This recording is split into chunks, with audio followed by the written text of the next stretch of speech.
Folks, Black Star Network is here. Hold no punches! I'm real revolutionary right now. Black power. Support this man, Black media. He makes sure that our stories are told. Thank you for being the voice of Black America, Roland. Stay black. I love y'all. All momentum we have now, we have to keep this going. The video looks phenomenal. See, this difference between Black Star Network and Black-owned media and something like CNN. You can't be Black-owned media and be scared. It's time to be smart. Bring your eyeballs home. You dig?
Folks, today is Wednesday, November 6, 2024. Coming up on Roland Martin Unfiltered, streaming live on the Black Star Network.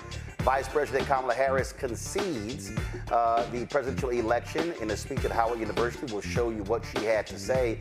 Also, lots of questions are being asked about this campaign. What happened? How did 15 million fewer Democrats vote in this election? Also, will Democrats take control of the U.S. House, or Republicans have a clean sweep? In Jackson, Mississippi, the mayor there, Chokwe Lumumba, has been indicted by a federal grand jury. We'll tell you about that.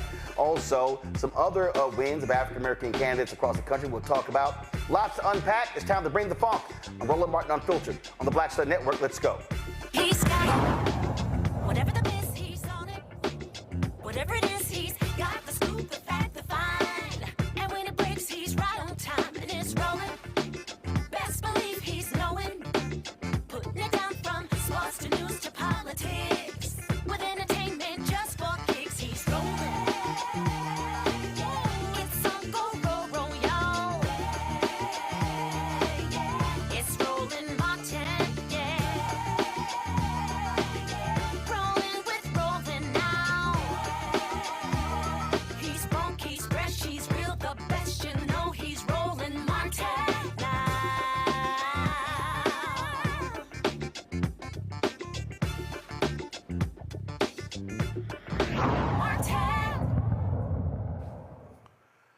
Unlike Donald Trump 4 years ago, Vice President Kamala Harris conceded graciously when it came to losing the 2024 presidential election.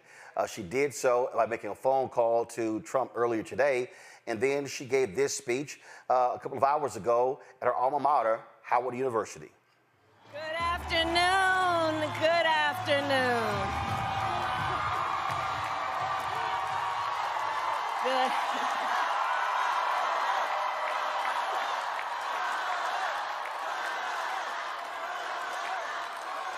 Good afternoon, everyone. Good afternoon. Good afternoon. Good afternoon.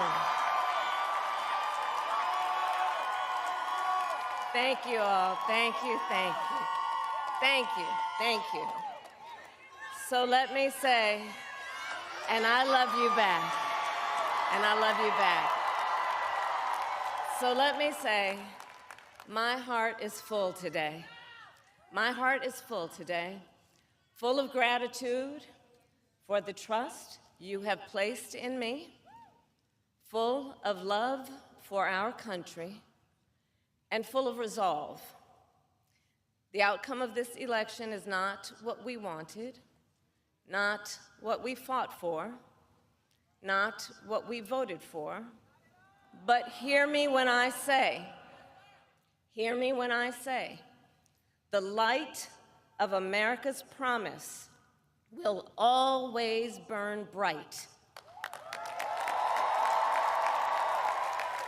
As long as we never give up, and as long as we keep fighting.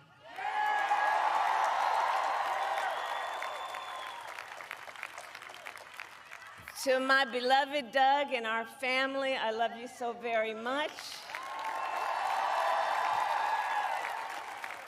To President Biden and Dr. Biden, thank you for your faith and support. To Governor Walz and the Walz family, I know your service to our nation will continue. And to my extraordinary team, to the volunteers who gave so much of themselves, to the poll workers and the local election officials, I thank you all. Look, I am so proud of the race we ran, and the way we ran it, Over the 107 days of this campaign, we have been intentional about building community and building coalitions, bringing people together from every walk of life and background, united by love of country with enthusiasm and joy in our fight for America's future. And we did it with the knowledge that we all have so much more in common than what separates us. Now, I know folks are feeling and experiencing a range of emotions right now. I get it. But we must accept the results of this election. Earlier today, I spoke with President-elect Trump and congratulated him on his victory. I also told him that we will help him and his team with their transition, and that we will engage in a peaceful transfer of power.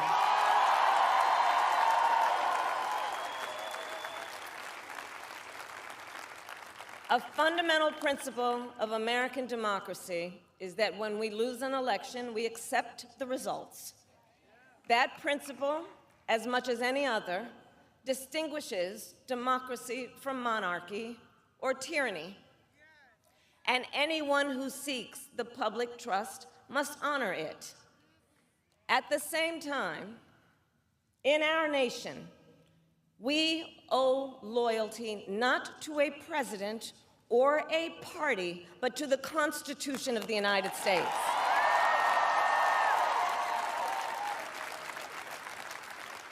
And loyalty to our conscience and to our God. My allegiance to all three is why I am here to say, while I concede this election, I do not concede the fight that fueled this campaign.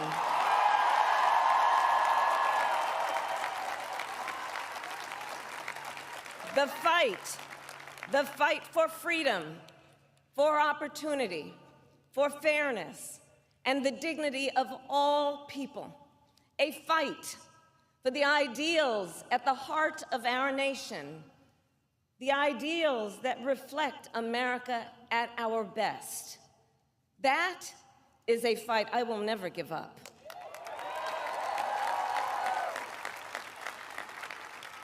I will never give up the fight for a future where Americans can pursue their dreams, ambitions, and aspirations, where the women of America have the freedom to make decisions about their own body and not have their government telling them what to do. We will never give up the fight to protect our schools and our streets from gun violence.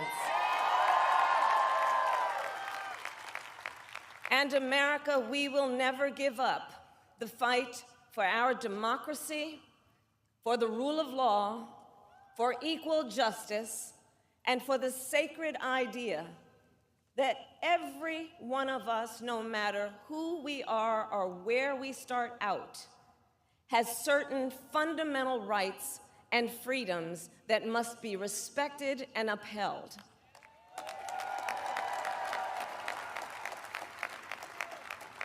And we will continue to wage this fight in the voting booth, in the courts, and in the public square.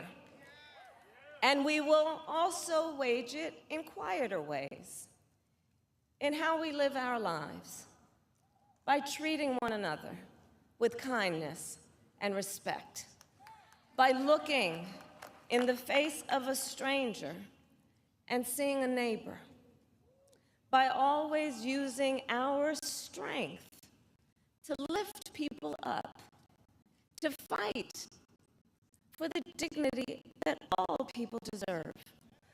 The fight for our freedom will take hard work, but like I always say, we like hard work. Hard work is good work. Hard work can be joyful work. And the fight for our country is always worth it. It is always worth it.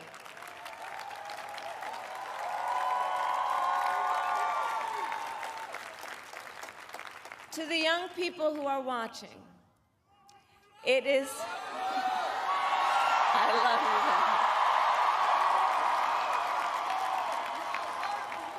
you. To the young people who are watching, it is okay to feel sad and disappointed, but please know it's going to be okay. On the campaign, I would often say, when we fight, we win. But here's the thing. Sometimes the fight takes a while. That doesn't mean we won't win. That doesn't mean we won't win. The important thing is don't ever give up. Don't ever give up. Don't ever stop trying to make the world a better place. You have power. You have power.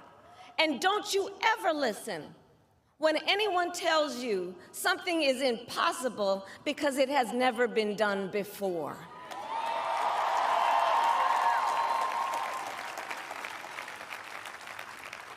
You have the capacity to do extraordinary good in the world. And so to everyone who is watching, do not despair. This is not a time to throw up our hands. This is a time to roll up our sleeves.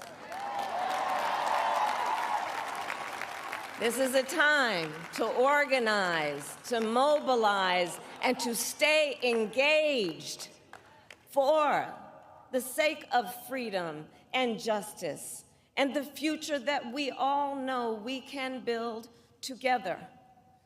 Look, many of you know I started out as a prosecutor, and throughout my career, I saw people at some of the worst times in their lives.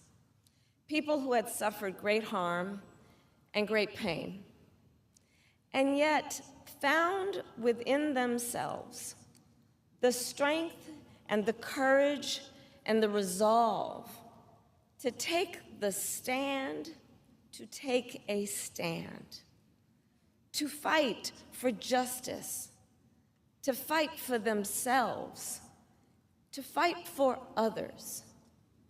So let their courage be our inspiration.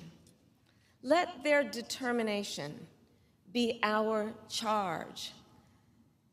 And I'll close with this. There's an adage an historian once called a law of history, true of every society across the ages. The adage is, only when it is dark enough can you see the stars. I know many people feel like we are entering a dark time, but for the benefit of us all, I hope that is not the case. But here's the thing, America, if it is, let us fill the sky with the light of a brilliant, brilliant billion of stars. The light of optimism, of faith, of truth, and service.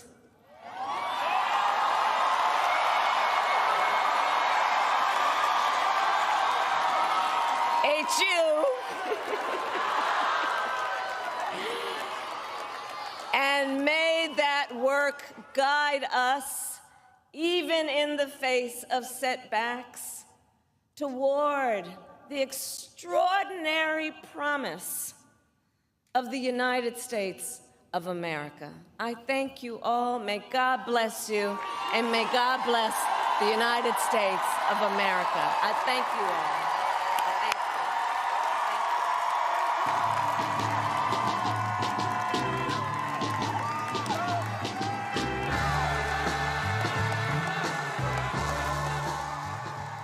All right, folks, let's talk about this. Rebecca Carruthers, Vice President at Fair Election Center, joins us in studio. We'll be joined in a minute by Reese Colbert, host of the Reese Colbert Show on Sirius XM Radio. L. Joy Williams, political strategist, host, producer of Sunday Civics on Sirius XM Radio.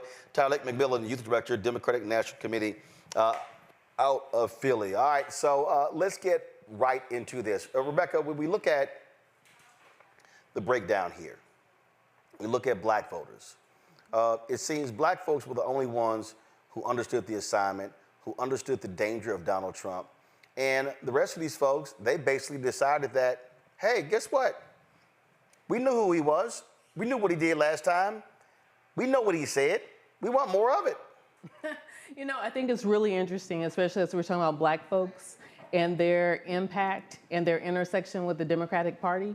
But one thing that I'm going to take a step back is it is now time for the Democratic Party reckoning. It's time for that civil war within the Democratic Party to happen. And, you know, as a black person, I'm going to eat popcorn as it's happening, but that reckoning must happen. Well, absolutely. Joy, look, you have Democratic strategists who were utterly clueless. All of this talk about black males, and they completely missed what the hell was happening with Latinos.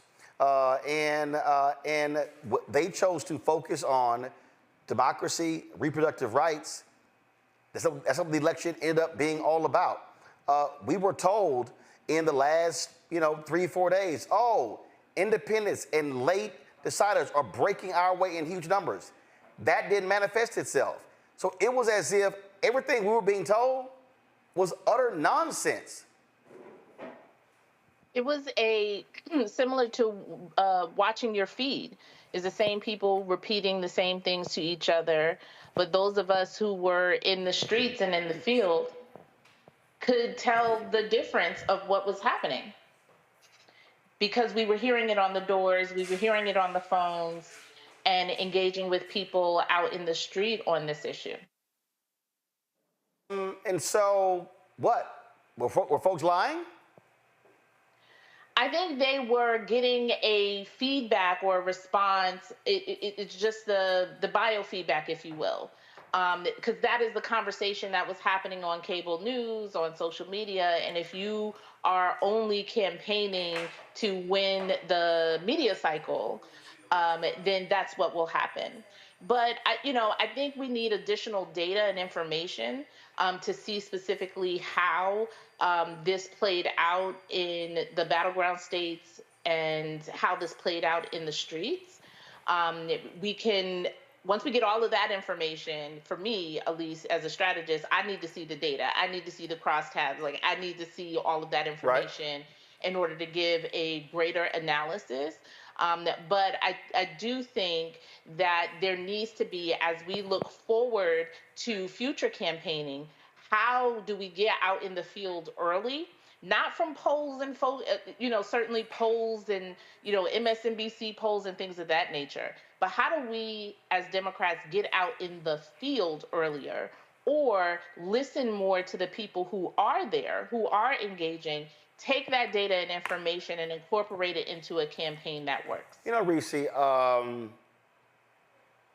in the dinner that we had in November with the vice president, black male dinner, I said then, and I said this on the air too, I said that January to July should have been the White House, the campaign's complete focus on education, enlightenment, and informing folks of what they've accomplished and what they've done. Yeah.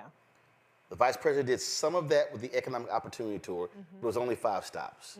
What I said was, it literally needed to be every week somewhere where they should have been engaging mayors, state representatives, state senators, city council members, and others, holding town hall conversations, targeting key demographics.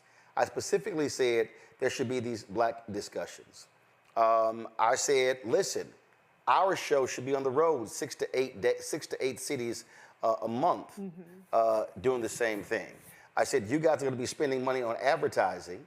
I said, so bottom line is, if you advertise on black-owned media, we can afford to do those things. Yeah. Those things didn't happen. And so it was like January, then February, then March, then April, then May. And so Labor had a big meeting on June 17th where they got in the campaign's ass. The campaign announced that they're going to spend $60 million with black-owned media, then grassroots. 10 days later, there was a debate. Everything freezes. He drops out July 21st. And so you get to August, and you're still waiting for those things to happen. And what I said was, the longer you wait, your runway grows shorter. Yeah. And you don't have the time to actually explain to people what you accomplished. That's exactly what happened. Yeah. So, which goes, and I saw your video, yeah. which goes to how 14 to 15 million people they literally choose the couch. Yeah. So the voter apathy is the biggest story of this election. And in the 106 days that Vice President Kamala Harris had to campaign, you can't solve voter apathy. No. The bottom line is... That's built up over a period of time. It is. She had too big of a hole to climb out of because, be clear, we were losing, okay, with Biden. And losing and was broke. Yeah, we were losing. We didn't have any of the things that at least Vice President Kamala Harris did bring to the table, which along with her being the nominee brought exponentially more sexism and exponentially more racism. But this was not a winnable race with President Biden either. He could argue that he's the only person that beat Donald Trump. Yes, but what is he now, 80-something years old? 80-something-year-old Biden was 82-year-old Biden wasn't beating Trump. Sorry, he wasn't. He wasn't bringing the people out like that. But the reality is, and we've talked about this so much on your show, Roland, is Dems are outgunned in the information infrastructure. Yeah. You cannot beat 4 years and on top of the prior 4 years of disinformation flooding our communities with influencers on TikTok. I'm glad that they engaged them, but you can't outgun them with organic content. You also can't do it late. You can't do it late. And you can't run against J6 Donald Trump. Donald Trump fucked up so bad that he was kicked out of office before we got to January 6th. The most people in history came out to vote against Donald Trump. They should have ran against that Donald Trump. Right. How do you run against Donald Trump on democracy? Nobody gives a fuck. I said that. And people were like, I said, it's not about democracy, it's about citizenship. You have to make this personal. People only care about what impacts them. And so the fact that we hardly heard COVID in this entire election, right. The fact that we did not talk about... Which caused inflation, which caused the economic crisis. All of those things. The fact that we didn't hear Donald Trump fucked up the economy, which he did. Unemployment was 16% for black people and whatever the fuck it was for white people. The fact that that by the time Vice President Kamala Harris gets here and she decides to pivot a little bit, but the election still ran on the idea of democracy, was a losing battle. People don't give a shit about democracy because I said it in January. Democracy is not something that a lot of people feel works for them, and then Republicans are equally as animated on the issue of democracy as Democrats are. So there's a lot of things that we have to talk about in terms of strategy because we have 4 more years of this motherfucker now, but I will still stand 10 toes down on the idea that she left it all on the field. Right. And at the end of the day, if 15 million motherfuckers could sit up there and look at goddamn Donald Trump, and not just the 4 years that he was in office, that they said he got to go, but look at all of the times he's been indicted, he's been convicted, he's been convicted of civilly convicted of rape, and the most racist xenophobic campaign, and go, whatever happens, happens. That's an indictment on this country, and that's an indictment on where we are, that people just stop giving a damn. Tyler, when I look at numbers, when I look at numbers here, when I look at what the 1834 numbers, there were some assumptions that were being made. The assumptions were being made that, oh my goodness, once Gen Z and millennials, once they get engaged, oh my goodness, this is going to change. It's going to be a boon for Democrats. They voted big numbers for Donald Trump. From your perspective, what happened? Yeah, first and foremost, I want to say that the vice president and Governor Walz ran a hell of a campaign. The team ran a hell of a campaign.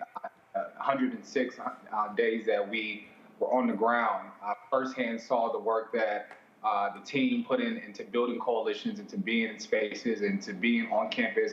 Shout out to all of our youth organizers and campus leaders who were on the ground, on campus every single day. I think at the there was a battle of folks fighting for rights and those fighting for privileges. And I think last night's election showed what America was willing to embrace. They were willing to embrace racism. They were willing to embrace misogyny. They were willing to embrace hatred. And I think that's what it showed. And I think clearly we saw how black folks showed up in this election. Even overwhelmingly, even as we look at I was based here, helping running campus engagement across the state. The turnout amongst voters was massive compared to previous election cycles. But again, I think that before, not only were we fighting the fact of voter education and the fact of the accomplishments of the administration and what the vice president has done in her role, but we also were in a battle of simply hatred and division and folks who just was not ready or thought that a woman, yet a qualified Black woman, was able to lead our country and to be respected amongst world leaders. But as I said before, it's a battle between hatred and joy. But also, I get that point, but also, listen, I think when you start breaking down this election, it starts coming down to different pieces and chunks. And Rebecca, I think if Democrats make the point that it's solely racism and sexism, I think they are losing the argument. Yeah. I think you have to factor those things into in terms of what happened here. 2024 mirrors 2016, and you had Trump facing a woman, eminently qualified in both cases, and America still has not elected a female president. But you also have to factor in the reality that when you look at exit polling data, when you look at what folks have been talking about, they talked about the economy. Mm-hmm. You then have to, I mean, look, you've got Bernie Sanders out with this utterly ridiculous ass statement by saying Democrats have abandoned the working class, when you literally have the most pro-union administration in more than 50 years. Everything they claimed that they needed to pass or implement to help working class people, they actually did. Mm-hmm. So this idea that they haven't done it, so I don't know what the hell Bernie is talking about, like what more needs to be done. In his statement, he mentions health care, prescription drugs. Last I checked, those things were done. Yeah. Roland. But hold on 1 second. But again, when you look at the economy, you have to look at the fact that they literally did not talk extensively about what they did, and they weren't messaging to the American people for the last 3.5 years, and you sort of wanted them to figure it out during the campaign season. That's not how it happens. Well, with Bernie, first tell me, what is the original bill that Bernie has passed? Now, all this time that he's been in Congress, show me something he's actually introduced and passed. You know, that's the first thing. He's doing all this talk about, well, we need to talk about the working class. Then what have you done as a national leader? But we could move on and we could talk, even connecting it back to the youth vote. Up to the top issue for those who are 18 to 29 who cast their ballot this cycle was the economy. And that was 40%. That was their top issue by 40%. And a distant second was abortion. And that was at like 12, 13%. Yep. And so every demographic across the board, whether it's Black men, Black women, young people, it was the economy. And so what's also interesting, that 18 to 29 demographic, they really felt it during COVID. And so even to Reese's point, even to your point earlier, there was a story to tell on the economy. Right. That story was not told. It was an easy story to tell because all of us were locked up at home, and a lot of us were isolated. Even if we were locked up with other people, it was still a period of isolation. We understand that. Even at a visceral level, we know that. Okay, let's look at 2017, 18, 19. Let's skip 20, 21, 22, and then 23, 24. Y'all suck. Let's go back. As if those 2 years didn't happen. Even the COVID babies, they will remember what it was like not to be around other kids, only maybe a handful of adults. So all of us have experienced that together. And what's unfortunate is democracy in America is a group project. And I hate group projects for a reason. Joy, you want to jump in? Yeah, because, you know, one of the things that was mentioned is talking about the piece that the campaign focused on, whether it was joy, whether it was abortion, I agree with you, is something that should have came later as sort of galvanizing people at the end. And this is why I say that it is important to hear from people in the field who are on the doors, who are engaging people 365, who can tell you what people are experiencing. And you have to run a campaign based upon what you have to work with right now, not what you wish people would care about democracy. You have to work with what you have right now. And what Bernie is also demonstrating is the same thing that the folks who are voting for Trump experience, is that I don't care about what facts or whatever you tell me. I feel like the economy is worse. I feel like I'm being oppressed from LGBT and transgender. I feel this. And so you have to address people's feelings on those things. And then you can bring all of the, care about democracy and stuff later for the people, the small population of people who feel that thing, and get them off of the couch in order to motivate them. But you got to get to how people feel, because the country has shown us over and over again since we've been on these shores that things move based upon white people's feelings. And if they feel they are impressed, if they feel like they can't buy as many eggs as they could before, if they feel like a party is not speaking to their issues or things like that, they vote based upon that way. Yep. And I want to bring in Tiffany Lofton, of course, National Labor Education Organizer. Again, when we talk about those feelings, I also believe, Tiffany, that feelings are also dictated by the narrative that's being established. And so if I unpack this, early on in the Biden-Harris administration, the media was talking about how they were just smoking on fire, how we finally had some grown-ups who were in the White House, and how they were just enacting policy, doing the right things. And all of a sudden, Afghanistan happens. Yep. And then the right goes after him, approval ratings go down, and then attacking on the economy, and they never recover. And so the narrative was constantly, I remember, gas prices high, news media sends a reporter out to a gas station doing live shots, showing lines and how high was gas. But then when gas dropped to a 3-year low, where the live shot said, hey, gas is low. It's because we amplify certain things. Because of social media, people were saying, oh my God, they're looting these stores. This is crazy. So what did California do? California said, that petty crime misdemeanors, no, it's not going to be a felony. It passed overwhelmingly. And so people were saying, no, crime is high, crime is high. Even the FBI saying, no, crime is going down. No, crime is high, crime is high. Because I'm seeing these things because it's also being amplified in a conservative media ecosystem. That also drives what people are feeling. And the reality is, Democrats, progressives do not have, the right can yell all they want to, Washington Post, New York Times, MSNBC, CNN, all the networks. The reality is, progressive Democrats do not have a focused, concentrated media ecosystem the same way the right does with Fox News, conservative talk radio, and digital operations. You're right, and there's so many other examples of that. I'm thinking about just how this dance happened. First of all, hi, Uncle Roland. It's good to see you. Thank you for having me here.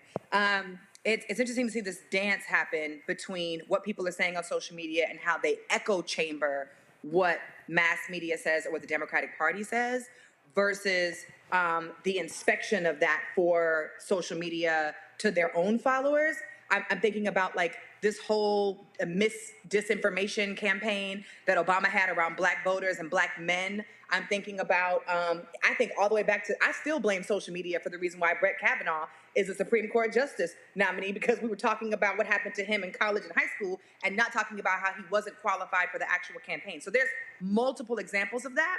But let me also say this as a suggestion to the party who's listening. I don't think that it was the wisest decision to have influencers and podcast conversations with Vice President Harris along this campaign trail. I don't think that it mobilized or organized people in the way that they thought it was going to do. And then two, to your point around the messaging for the agenda, the only agenda that I heard consistently this entire campaign for the 170 days that she ran was how terrible the other party was and the other candidate was. And, you know, I've been on your show a few times during this election cycle, and I talked about how that fear-mongering wasn't going to work. In the deficit of creating fear, and Joy just got finished talking about like how this aspirational vision around freedom and things came later, and maybe we should have talked about that much, much later into the campaign, after you get elected, and that being the spirit of what you wanted to run on. In that deficit, voters don't have an opportunity to fight for something or to organize around something or to vote for something. They are operating under the, we can't get Donald Trump to be president. And here we are, 4 million minus votes later, with Donald Trump as our presidency. And so the party didn't have, I think, a strong, one, they didn't learn from the lessons that we had in the last few election cycles about actually doing the work on the ground and moving people with agenda items and building a coalition with labor and and community groups and faith. We had the support, but there was no agenda that was crafted in coalition with all of those folks. So I don't think she had enough time to do that.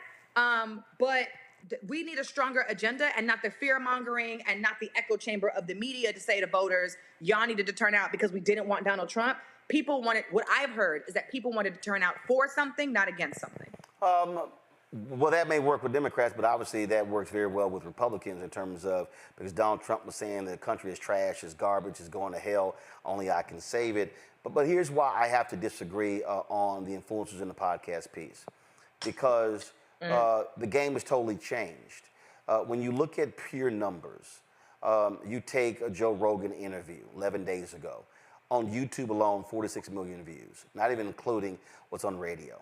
The reality is that consumers now, unlike any time before, you could talk about buying a newspaper or reading it on site, but when you get to watch television, you get to either be at home or at work, turn the television on, watch it. They now are downloading directly. So now, somebody literally posted this tweet a moment ago, and the person said, give me 1 second. The person said, if your media consumption is a Fox Morning Show, Joe Rogan, Lex Friedman, Jordan Peterson, PragerU, Ben Shapiro, Steven Crowder, right-wing memes on Reddit, Twitter, and Instagram, and your nightly consumption is Fox, you have no way of knowing anything good Dems do. The thing is, when you look at how the consultants even placed the vice president, they limited her with media. We know what they did with Biden.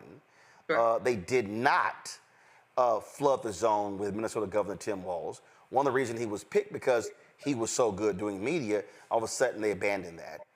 But also, what you don't have is you actually don't have a massive media ecosystem where you could communicate directly with your people.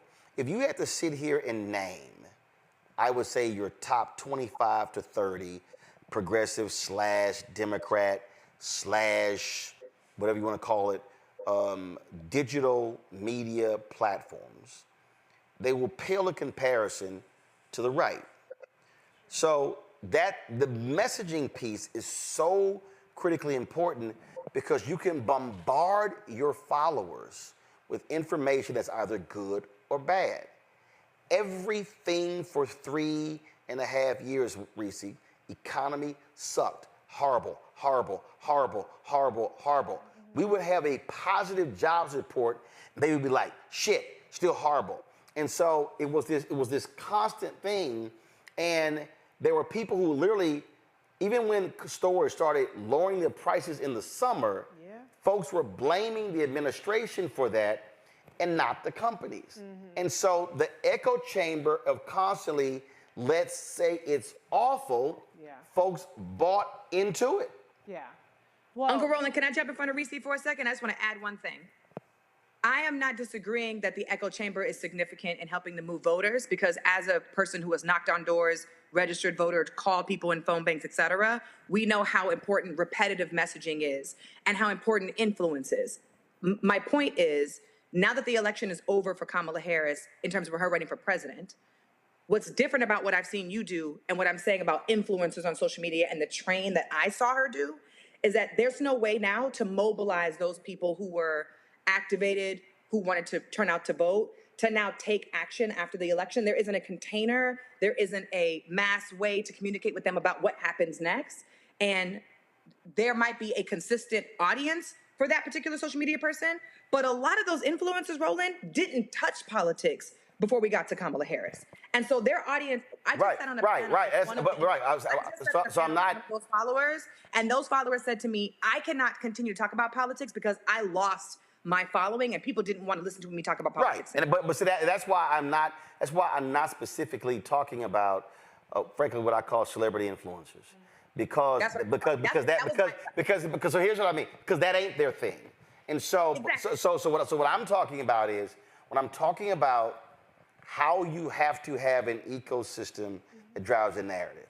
And just so people understand how basic this is. So we could take radio, we could take whatever. So you're sitting here right now, 7,300 are live. So let's see, Tyler, Joy, Tiffany. So it's 6 of us. 6 of us are communicating. Well, that's just on YouTube. It's not Facebook, Twitch, or the platform. Yeah. How long would it take for 6 of us to knock on 7,300 doors? So you have to utilize these tools now to be communicating every single day, every single thing, constantly, and not just in a 2 to 3 month window tied around the election. Right.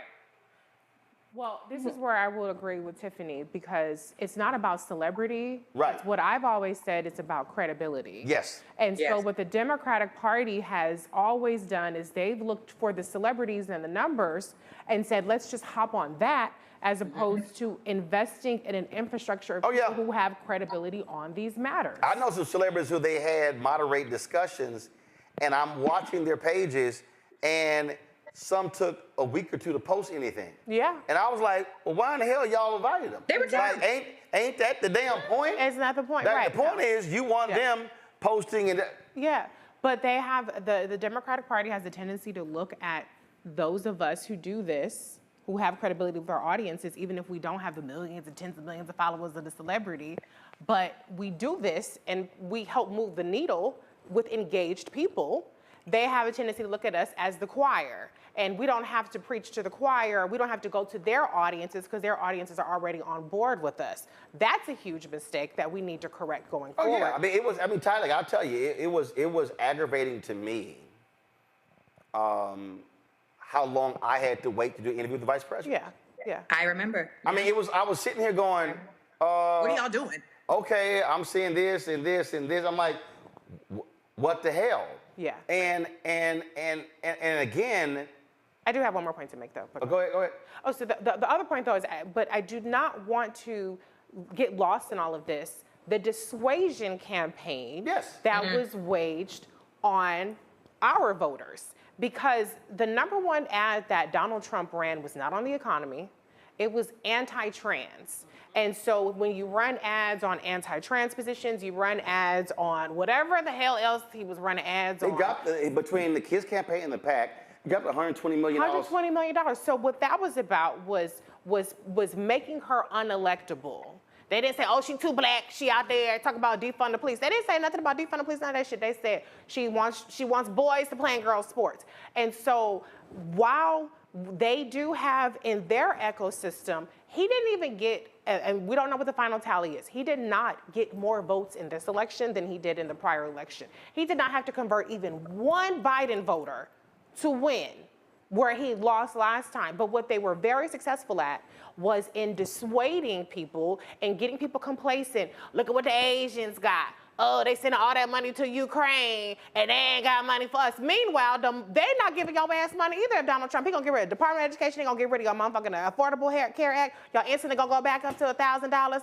They didn't have to make any of those arguments. All they had to do was to hone in on the things that people can get distracted by to keep them at home, and it worked. So we can't just talk about what Republicans are ingesting without talking about the fact that we don't have an answer, and I didn't see an answer from the Democrats on the deluge that has been happening for years on disinformation, because they don't invest in those of us who actually have these conversations. They just want to swoop in a celebrity, which is fine to do, but you have to do that in addition to investing in the information. So Tyler, here's where we stand.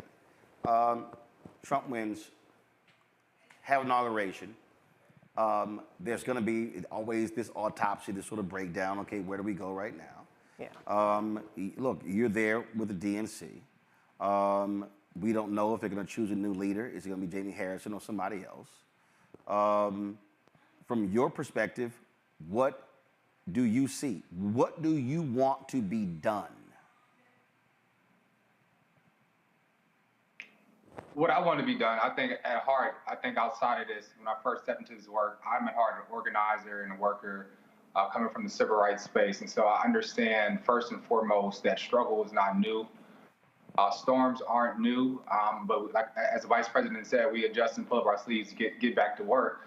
I think as alluded to my fellow panelists, it starts with community building. It continues with coalition building. It continues to have conversations in community about what the issues that matter to the issues that matter. Really to have a discussion of how we move forward, how we organize, how we're going to organize during this presidency. And again, for folks to step outside of fear and privilege. I think, as I said before, we were in a fight for folks protecting their own privileges rather than expanding the rights of all of us collectively. So we got to get back to the drawing board, how we organize, how we bring more young people to the conversation, to the table, how we having conversations within the different sectors as we look at the tabs of, where we lacked at. How do we step in and then also invest in these communities and ensure that these conversations just don't happen every 4 years, but how are we organizing, as you said before, of having town halls and having barbershop talks? How are we doing live streams and connecting with creators and folks, that this be a regular conversation and just not every November conversation. And so it gets back to the ground roots of organizing, right. Mobilizing, and getting back to the drawing board to really get to the nail of why we need to be involved in this moment, what's at stake, and really getting back to the basics. Tiffany Tiffany, you gotta go. You gotta go because you gotta catch a plane. So I want you to make your final comment before I go to Rebecca, then Joy. Go ahead. I'm about to leave the country and go on vacation, Uncle Roland. So I said, you always on vacation. No, I'm not. I'm not over. I ain't been on vacation in about a year and a half. Look, where have I been? I'm getting my passport. Now you're gonna be doing some yoga headstand. Watch me. You somewhere. Friday morning. Tiffany, take me with you. Thank you. Friday morning, check my IG, Uncle Roland, because I'm gonna be upside down on the beach somewhere. I'm not telling your followers where I'm going because I got stalkers, but I will tell you when I get back, and you'll see. And I was in the hospital for 6 days, so I deserve this break. So let me say this. I agree with my fellow panelists. And I want to add, there's so much to assess from this last campaign.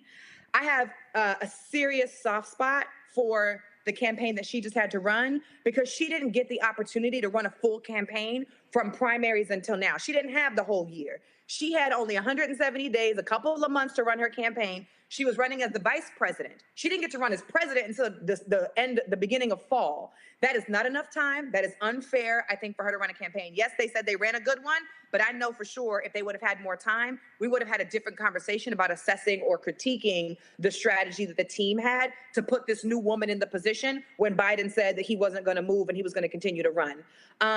That being said, the ground game and the communications game. I live here now in Atlanta, Georgia. The messaging from grassroots organizations were incredible across the city. And I saw them all over the state of Georgia. Vote for Kamala, vote for Trump, vote for Kamala, vote for Trump, et cetera. I even saw this sign that was really interesting and a little offensive that said, Kamala is for they, them, Trump is for you. So it was all over. Every YouTube commercial I saw was a donation ad. Every text message I had came a couple times a day. So my recommendation that I have now is that they didn't talk to some of the folks here on the panel, including myself, about advice for strategy to move their people. They didn't start early enough communicating to voters. And I think there were some very poor choices about what type of voters they were going after and who their audience was when they were setting Vice President Harris up to speak on her campaign. And I think all of this is not just a lesson about how we do better, because we always get those lessons after every campaign. But really, Roland, the question I have, which I don't have an answer for, the question I have is, in the future, do we need to have a strategy on how to move white women? Or do we focus on the people, the 15 million people who didn't show up this time, and try to go after those folks? When I see these polls, and I know it's going to be evolving over the next couple of days, I know your face. I see you. But I think we have and I'm not saying it's our responsibility. My question again is, do we need to think about a strategy to move these white women, because all of them just voted against their interests and voted to oppress all of my people in my communities. And I don't understand these white women. I don't get them. They're like this foreign species that I'm trying to understand, because I'm like, how in the hell did y'all show up in the way that y'all showed up again for this elected official? And I hope your panel can talk about that, or somebody DM me and give me the answer later. All right, and I'm going out of the country, and I will see y'all in a week when I get back. Enjoy America. Enjoy your vacation, and we'll look forward to seeing your your yoga headstand on Instagram. The point she makes there, Rebecca, is this. When you look at suburban white women, Trump increases support there. It's not hard what the issues were. They played to the crime issue. They played to the immigration issue. Nothing scares a white woman to vote Republican more than to say crime is on the increase. And then you talk about, the encroachment of, look at all these illegals coming in and how they are hurting your babies. They play right into that. And so they fall for the okie doke. Here's the thing, the way white women are socialized in this country, when they get uncomfortable, that's when they show up passive aggressive. So that's just a cheat code of how you manage to deal with white women. They are uncomfortable, they get passive aggressive. They're passive aggressive because they're experiencing discomfort and they don't know what to do with it. But I have a completely different thought than Tiffany. I think black communities should focus on ourselves now. I think we ought to be selfish. And even in our selfishness as black people, if black people do well in this country, everybody does well. So it's not a rising tide lifts all boats. Lift up black people in this country, and this entire country would do well. So as black folks, because we understand that, and oftentimes we're on the short end of that stick, we need to focus on ourselves. I've been reflecting and thinking more about Dr. King, talking about, is he getting the black community to run towards a burning building? Did he really sell us did he really sell us I'm losing my words here. A dream? A dream. Did he sell us a dream? Yes, Reese. He had a dream. He had a dream, but we're living the nightmare. And so we actually need to be selfish. A lot of times we talk about the Black and Brown Coalition, we talk about being BIPOC. I am black. And one thing I never even used BIPOC. I think BIPOC, Latinx, all them damn phrases, they drive me crazy. First of all, hold on tight. I'm gonna go to Joy. Joy, you've been waiting patiently. Go right ahead. Yeah, now I got notes. So, so the first thing to Tiffany's point, and to others' point on a strategy for these white women, I agree that it's not selfishness, it's self-preservation. And I don't think that we need a strategy for that. They have to develop that on their own. And to Tiffany's point that I'll have to text her about later on her not understanding or knowing these white women, yes, you do. You do, because we've worked with them. We've worked alongside them. They've been our bosses. They've been our co-workers. They've been in different spaces where we've had to deal with their passive aggressiveness, deal with them siding in different ways from that nature. And to your point, Roland, and others, is that when they are uncomfortable, they will run to what they know and feel comfort in. This thing that anybody does, that any human being does. And what that comfort is under the shelter of white supremacy. And that's where they run to from that standpoint. I believe we don't have a strategy for them to try to woo people back, just like I don't believe in having a strategy to woo Republicans or woo independents, and that because the greatest population that we can persuade are those people who chose the couch. And how we persuade them, I know because I do it. How you persuade them is you give them something to vote for. You give them an agenda to vote for, which goes back to Tiffany's point, and that you're not just sowing fear and discomfort and vote against someone, but we're voting on this agenda that will increase your financial well-being, that will increase your healthcare, that will increase your child's education. Give them an agenda.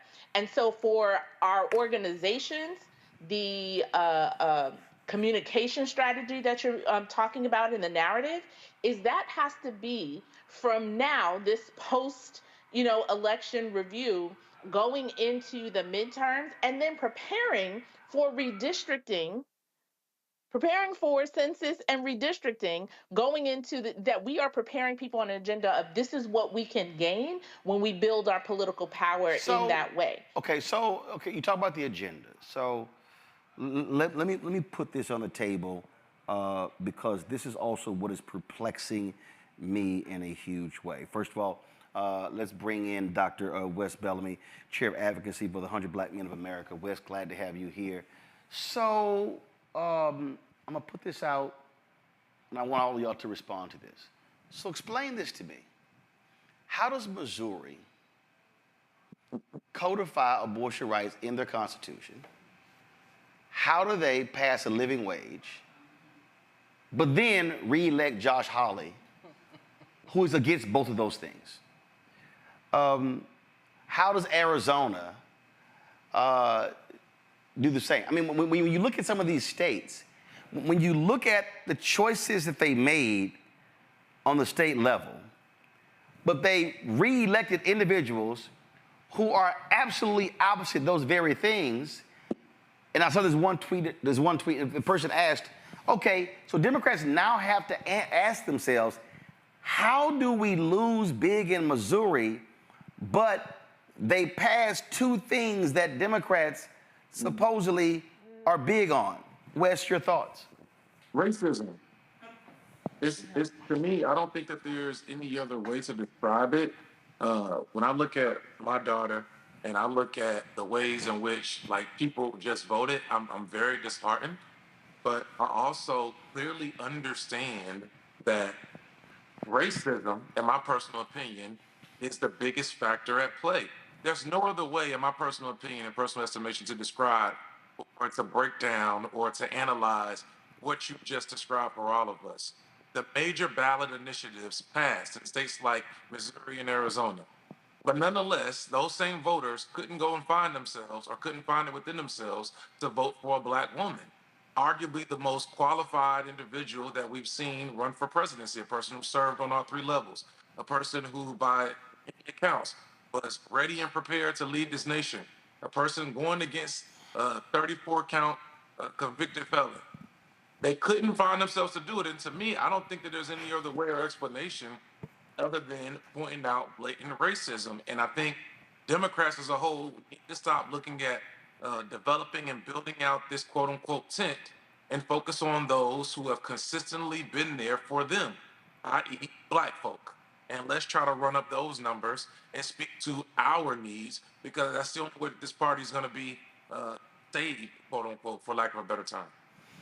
Reese? I think that Republicans like to have their cake and eat it too.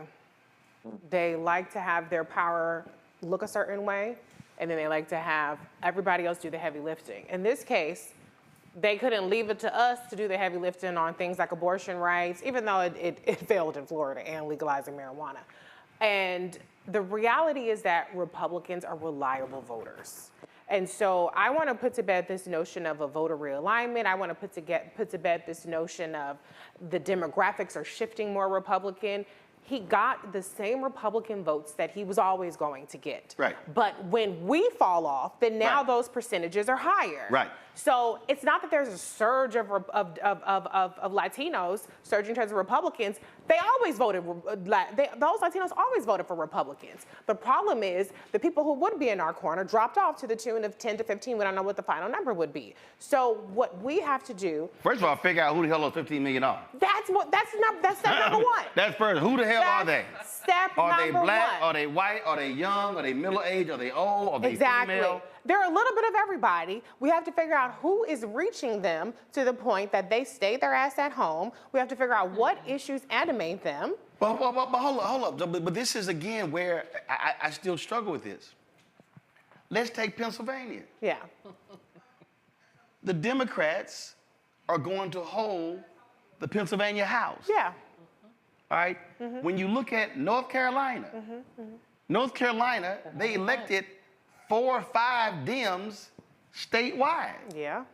And the Democrats won enough seats to stop the supermajority in the legislature. Yep. But it didn't translate to the top of the ticket. Yeah. Why? Roland, what did we tell people was at stake? What did Democrats tell people were at stake? The number one issue was abortion, right?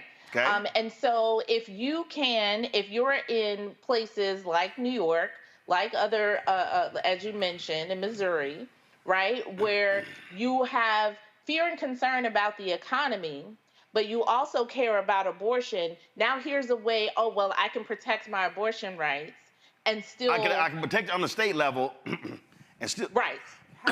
and still vote for Trump. Have your cake and eat it too. So I would disagree. You see what I mean? Yeah, I and got so you. being able, it's in terms of that agenda of what Right. we are telling people. So what we are telling people. So, and so that Democrats fear that kept state. thinking, they kept saying, oh, well, because abortion is going to be on the state ballot, hey, that's going to help us, when actually it didn't, because it passed on the state level. Not federally. Right, I'm Not saying. federally. Right, it But passed you on the did state statewide. level, it helped you there, but it didn't help you in the presidential race. So one thing that I noticed that Democrats are oftentimes looking for a cheat code. So they thought by having abortion on the ballot, that's a cheat code because then people are going to just vote down the ballot. Right. We also understand when it came to going to barbershops, if a Democrat shows up to another barbershop or beauty salon, like black people do more than get our hair done. I can't tell We you. do more than haircuts.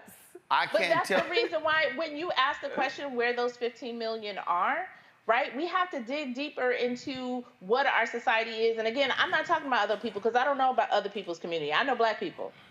And organizing and engaging in my community, I know that there's decline in the institutions of our community. Right? So those 15 million people, when we talk about opportunity youth who are disconnected from a job, from school, from a church, from a community institution, from an NAACP, for any of those things, right? Those 15 million people are disconnected from any of those institutions that are already engaged and mobilized and can move people and talk to them on a regular basis. We don't talk. NAACP does not talk, and I'm talking wholesale, not talking about Brooklyn because we a different thing.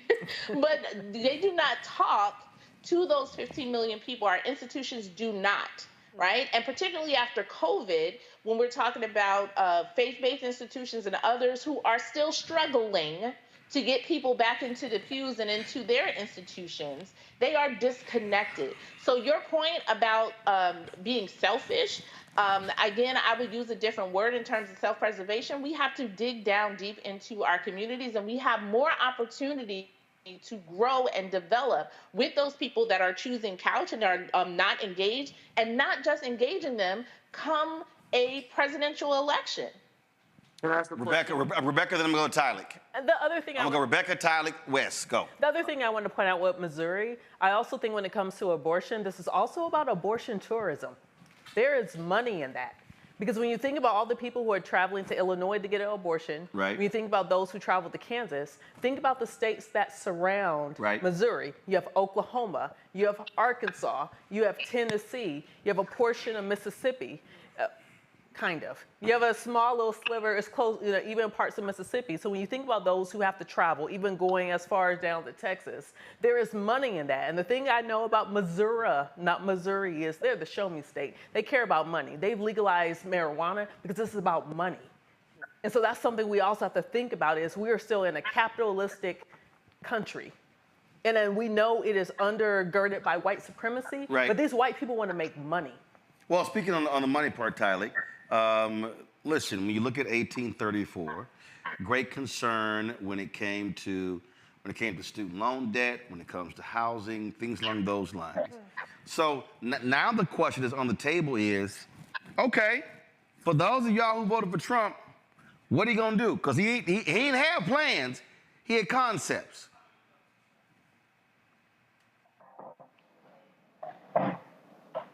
Tylik, go ahead. Yeah, I think it goes back again of the fact that people are choosing privileges over their rights. I think clearly as we think about, we had conversations before about how the vice president could have stressed, the issues that matter to folks. And I will argue that she did. She talked about the fact of home ownership and the fact of putting down a down payment to create equity for your family. She talked about creating small businesses and giving folks a head start to starting the business. She talked about child tax credits to give folks, more money as they're starting families. So I think she had those conversations with voters, but for somehow folks did not resonate or pick up on the policy stances that she stood for, but rather folks cared about the privileges of I was talking about white supremacy and racism. We can't get around it. And I think those were the main issues. And I, as even pointed out before, I think it's surprising to me that we see states like North Carolina that elect Democratic governors, but yet we are losing the overall vote when it comes to the presidency of the vice president, or even states like Pennsylvania, where governors like Shapiro are leading the state.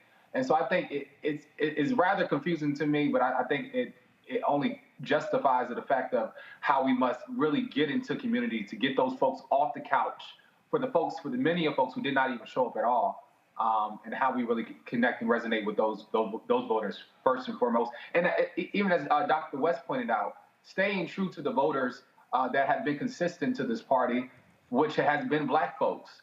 Because as we said before, as when Black people win, America wins, and so we must stand hold to that first and foremost. But Wes, here's the reality that I keep saying: 2016, 2020, 70% of the electorate was white, and so my greatest fear, my greatest concern was, could Harris hold the white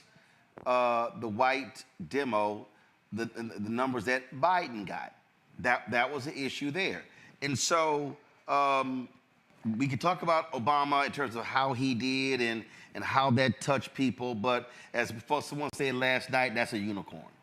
You have to look at this reality that when we talk about whiteness, we're talking about culture. And so Tyler just listed all of these things the vice president laid out. But it's abundantly clear the voters didn't give a shit about policy. No. Right. They didn't give a damn about policy. Right. They didn't. I mean, again, of the Black folks that voted for Trump, where's the policy? In fact, all of these ADOs, FBA people, all these folks who out here, all the loudmouths on YouTube, I need any of them to show me Trump's Black agenda. It don't exist. So what you're dealing with here is, again, I remember people kept talking about vibes with Harris. I think they voted for Trump on vibes. Yeah. Oh, you know what? I vote for Trump and I'm gonna feel better and stuff is just gonna magically happen. It's gonna get better. And what's all he's gonna end up doing is literally taking credit for all of the hard work. Biden and Harris will end up being sharecroppers to Donald Trump because he will take credit for all of the work they put in to fix the economy the same way he did with Obama. The foundational stuff. So this is my point. And some may agree, some may not agree. I was having a conversation with some folks earlier. I really think that the Democratic Party needs to look at the bench and the individuals who are going to run moving forward. And as sexist as this world is, this country, this nation is, as racist as this country and this nation is, we got to be very candid and honest with ourselves that people, as you alluded to, most individuals, in my personal opinion, they're not voting for policy. They are voting for vibes. So the party is going to have to present an individual who, while you said Obama was a unicorn, I like to think that there are a multitude of individuals who can kind of fill and fall into that realm. Governor Wes Moore is one of which. I think that white culture and whiteness will respect him due to his military background. From a just quite honest a sexism and a chauvinistic perspective, there are going to be men who, quote unquote, say, yeah, I can vibe with that dude. There are going to be white women who often fetishize about Black men, and they're going to say they think he's handsome. Like, Democrats are going to have to put forth individuals who not only energize and invigorate persons within our community to go out and say, I identify with this individual, they're cool, I can see myself identifying with them, like I want to be like them. And that's what the common person, in my personal opinion, are voting for now. Because as you alluded to, Trump has no policies. But people are caring less about policy and they're caring more so about popularity. And I think that we have Democratic Party has persons who fit that mold. We just got to present them. I think what happens now, Reese, again, if we're talking about in terms of, the bottom line is going to be there. The first thing is, Lord Jesus, pray that Democrats win the House. Now, look, it's tough. You got about 20 races still outstanding, but you pray they can get the 218 because that then stops a MAGA agenda from, I mean, he can do executive action, And but the judges. But right, he can do that. But I'm saying, but legislative, it has to go through the House. Yeah. So you pray for that. Yeah. But also, I think where Democrats are now is, first, who's going to lead the party, and now, what is going to be that strategy to focus on the 2026 midterms? Yeah. Also, state races. You got state races in Virginia next year. So when Joe was talking about redistricting, you gotta say, yo, how do you knock down some of these supermajorities so you have a say when redistricting comes around at the end of the decade? Yeah. That's there. I think you have that. Also, you also have to figure out a communication strategy, meaning also communicators. So what he just said, question now becomes, okay, who are going to be those folks? We saw Gavin Newsom a whole lot between January and July. When Vice President Kamala Harris gets the nomination, it was like he disappeared. He did. All those Fox News appearances, what happened? I don't know if it was the campaign's call or if that was his call. To Wes's point, I said even last year that if Biden Harris ran this year and they lost, that there was no doubt in my mind Wes Moore was the #1 in 2028. Yeah. Because I've seen him. It's this very weird thing in terms of just how some people. How can somebody communicate with regular, ordinary folk, with rich folk, and so some folk have it, some folk don't. Yeah. So now the question then becomes, the party's not going to position him. No. But how does he position it? Because you're going to need those external voices targeting the administration and the policies and getting people focused and interested. Yeah. Well, first, let me say, I don't want to attach Governor Wes Moore to the notion that we can't elect a woman, because he, in and of himself, is a sensational politician, exceptionally talented. He has all of the intangibles, and then he has the benefit of being a governor of a Democratic state where we just elected a black woman senator who he was behind in the primaries. And so I don't want to attach him to that. I think that he has his own merits on his own record and his credentials. I agree with you on the point of communicators, but I think the #1 thing, to your point, is communication and information is we have to develop a counter strategy. In your chat right now, Roland, I noticed, even though they won, there are all of these chaos agents, these Trump supporters, these fake FBA ADOS people who are relentlessly, everything that comes out of our mouth, they're countering in this chat, and they're amplifying Donald Trump. So even though they won, they're not lighting up on their communication strategy, because they understand that this is a cumulative impact of making sure that their narrative is the winning narrative. And so Democrats have to attack all of the conversations we have with the same level of discipline and relentlessness that Republicans are showing. That, to me, is the very first step, is being as relentless and as devoted to countering what the Republicans do. Now, I thought they did a pretty decent job during the Trump era of having their press conferences and pointing out all the bad stuff that Republicans were doing, but they didn't point out all the bad shit they were doing while Biden and Harris were in office. And so they have to not let up this election, for the remainder of the Biden-Harris administration, and they have to invest in the same things that the Republicans have invested in. If they do that, then we have a fighting chance with Wes or with whoever else will be the nominee in 2028. Rebecca. You know what's really interesting, Reese? I was also reading the comments. I see a lot of the FBA and ADOS. Yep. And you know what? By any account, I am FBA and ADOS. My family has been in this country for centuries. We have survived for centuries. And what's always interesting is whether it's Tariq or Yvette and they're doing their discussions and they're talking about tangibles or lineage, how are we going to make decisions? And even with thinking about the concept of reparations, that still goes back to the economy. Right? Because we're now talking about personal economy. We're talking about things that are owed to those of us who are descendants of people who have built this country. But even still, what's also kind of weird for me, though, is even seeing the bots or the people with misinformation saying, oh, we should just burn the whole thing down. When has that ever, if you are ADOS or FBA, when has it ever been a Black American ideology of just burn all this down? Yeah. My family built this. And you tell me to burn down everything my family built? No, I'm gonna take it over because it's mine anyway. Well, but here's what's interesting though, because Joy, part of this whole deal is the folk who, guys, get Khalil mic'd up, please. The folks who voted for Trump, they want to burn this down. Oh yeah.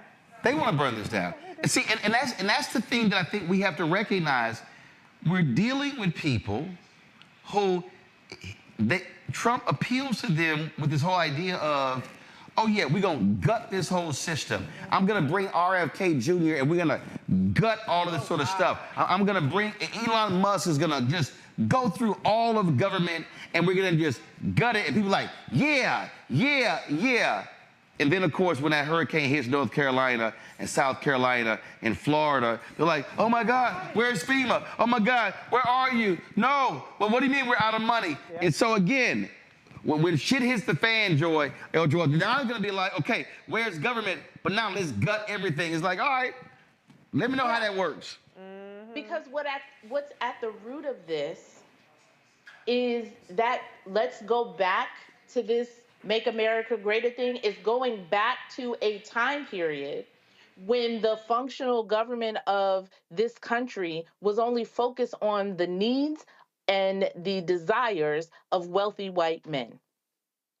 That's it, right? Because it's eventually like, so getting rid of these extra protections and you having equity and getting rid of the bloated government that provides support for everybody else, this socialist government that provides support for people that should pull themselves up by their bootstraps, in this, sort of American lie of how people were able to build on their own without the help of anybody else or any other entity.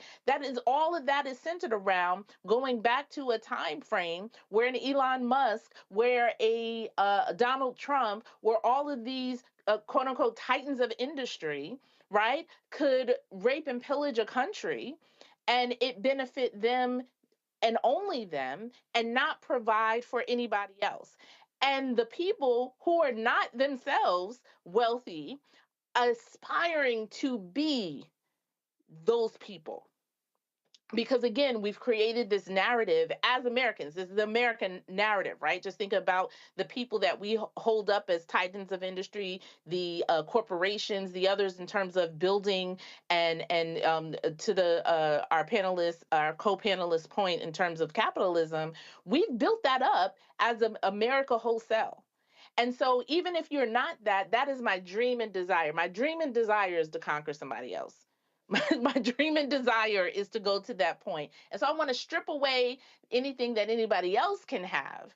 But if I'm in trouble because I'm either that white male that that aspires to be like that or is like that, no, send FEMA for me. Send resources for me and my community, but not for anybody else.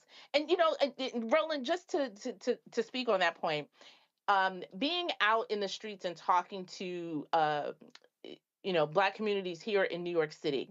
And that narrative that we all talk about people feeling like people that are coming to this country, asylum seekers or others, are getting something that they're getting more than anybody else, or things that are being taken from us and given to them.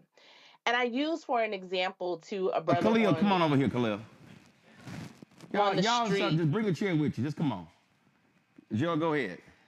Yeah, I used to a brother on the street, and I don't remember the stat right now, but I told him about the percentage of people, particularly Black people in New York City, who qualify for the public assistance that they believe that all of these asylum seekers and others are getting, but don't apply because they don't want it, they don't need it or whatever. So I was like, the things that you're talking about that other people are getting, there are people who qualify right now that they need to go and fill it out and they can get, right, but they won't do it, right? So who is taking it from you? I'm gonna tell you right now, Ty. I'm telling you right now, folk had better adopt my phrase. We tried to tell you, because again, it ain't gonna take us long to see the destructive path that Donald Trump and his administration plans to implement.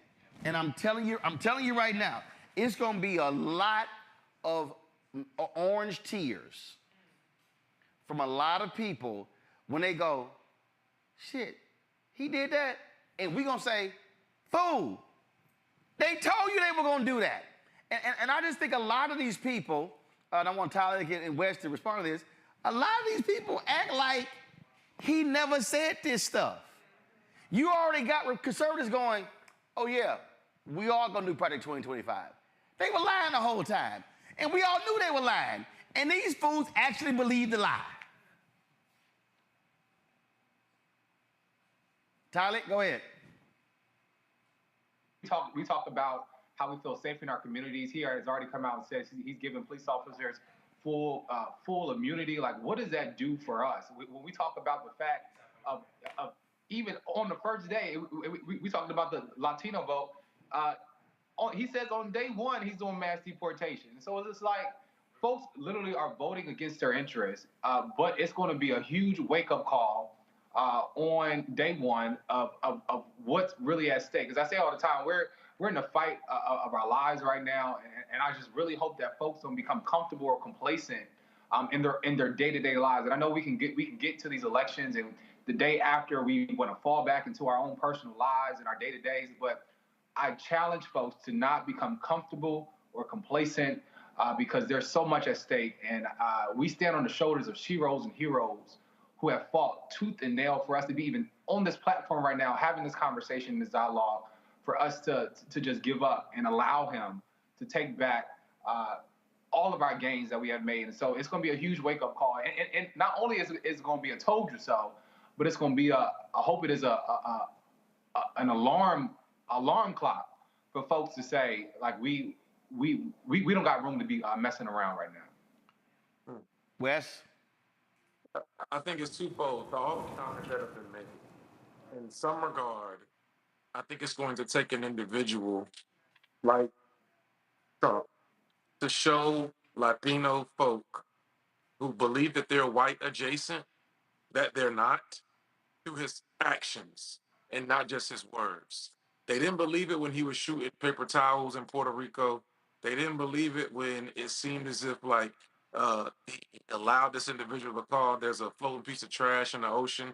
But forward, he's going to show them with this mass deportation, with reminding them that they are black and brown, with the enabling of nationwide stop and frisk, qualified immunity, and other policies that he's already, again, said that he's going to do. When minority serving institutions, which large in part, Hispanics as well as HBCUs lose their Pell Grant funding, and the Department of Education is dismantled, and Latino schools or heavily Latino schools lose their Title I funding, as well as very white elementary and middle schools lose their Title I funding. It's not until something dire like that happens for many of these white and, again, white adjacent folks are going to understand. Yeah. And we just have to persevere. Yeah, I listen, I said last night, and I still believe it. They gonna have to experience some shit. Yeah. And what's gonna happen, and I'm gonna go ahead and say this, and I know some folks might think it's cruel, but that particular moment when folks start getting deported and they're gonna be looking around for help, this gonna be wrong. And then when Trump sends even more weapons to Netanyahu, and they start carpet bombing to the people in Dearborn, Michigan, this could be my position. But Roland. And then, no. Let me explain why. Because when Rebecca said it, and I talked about it last night, when Dr. King talked about walking my people into a burning house, everybody else always wants us to play the fireman. we sounded the alarm in this election. We yelled, hollered, and screamed in this election. We tried to tell people, we tried to warn them, but folk decided, you know what? Hey, y'all gonna do what y'all gonna do. Sometimes you gotta let folk experience getting their ass whooped before you step in. Now I know some may disagree with that, but there are some people who are gonna have to get taught a lesson that there are consequences to your vote. And I never forget, 1984, Reagan just destroyed Walter Mondale. Mondale won one state, Minnesota. And all them white boys and white girls, college Republicans, boy, they were out there, ooh, Reagan, 4 more years. Damn near 3 weeks later, his ass slashed Pell Grants and student loans. Them same white boys and white girls were shedding tears. And I remember sitting there. Hell, I was in, 9th grade, watching news with my dad like, bet y'all ass saying something different right now. You have to let some folks see evil in action. Now, I'm gonna go biblical. Somebody hit me earlier today, and they said, man, how do you explain what happened? I said 1 Samuel 8. God freed the folk from Egypt, from Pharaoh. Now here they are, and they like, Samuel, we need a king. He's like, y'all good with God? No, we need a king. We want a king. God's like, all right, I'm gonna give y'all a king. Samuel, go ahead. He told Saul. Saul was evil as hell. He's like, oh my Lord, Saul's our king. God's like, y'all wanted a king. America said last night, we want a king. We want a dictator. We don't care about the convictions. We don't care about the felonies. We don't care about the porn star. We don't care about him stealing the classified papers. We don't care about January 6th. We don't care about him lying. We don't care about him fudging his records. We don't care about him owing all these cities $10 million. We don't care if he's going to pardon January 6th. They said, we don't care about none of that stuff because Donald Trump's our guy and he going to make America great again. Okay, when he jack your ass up, this is how Black America should respond. How you feeling now? Well, let me say this. I will not be silent in the face of injustice, regardless of what people voted for. Excuse me. But I will not put my labor and my body on the line because this is what people chose. Right. Period. You need some water? I do. Can I have that one? I'm about to drink this damn water, y'all. That was your water? My bad. It was sitting there too damn long. It was sitting there like an hour. So I was like, well, maybe that ain't Rebecca's. I'm going to drink it. Help us out. I appreciate you. Thank you. Can y'all bring 2 waters, please? Thank you. Yeah. Go ahead. Hold on. Reese going to finish your point. No. You're going to Joy. No, I was giving her some space. Go ahead. All I want to say is that we cannot let up. This goes back to, again, we cannot be complacent. We have to be relentless and we have to be disciplined about calling out this shit so that next time, okay, now you motherfuckers learn. Remember, you thought it was a game. Now you learn. But the reality is that everybody went into this election clear-eyed. Right.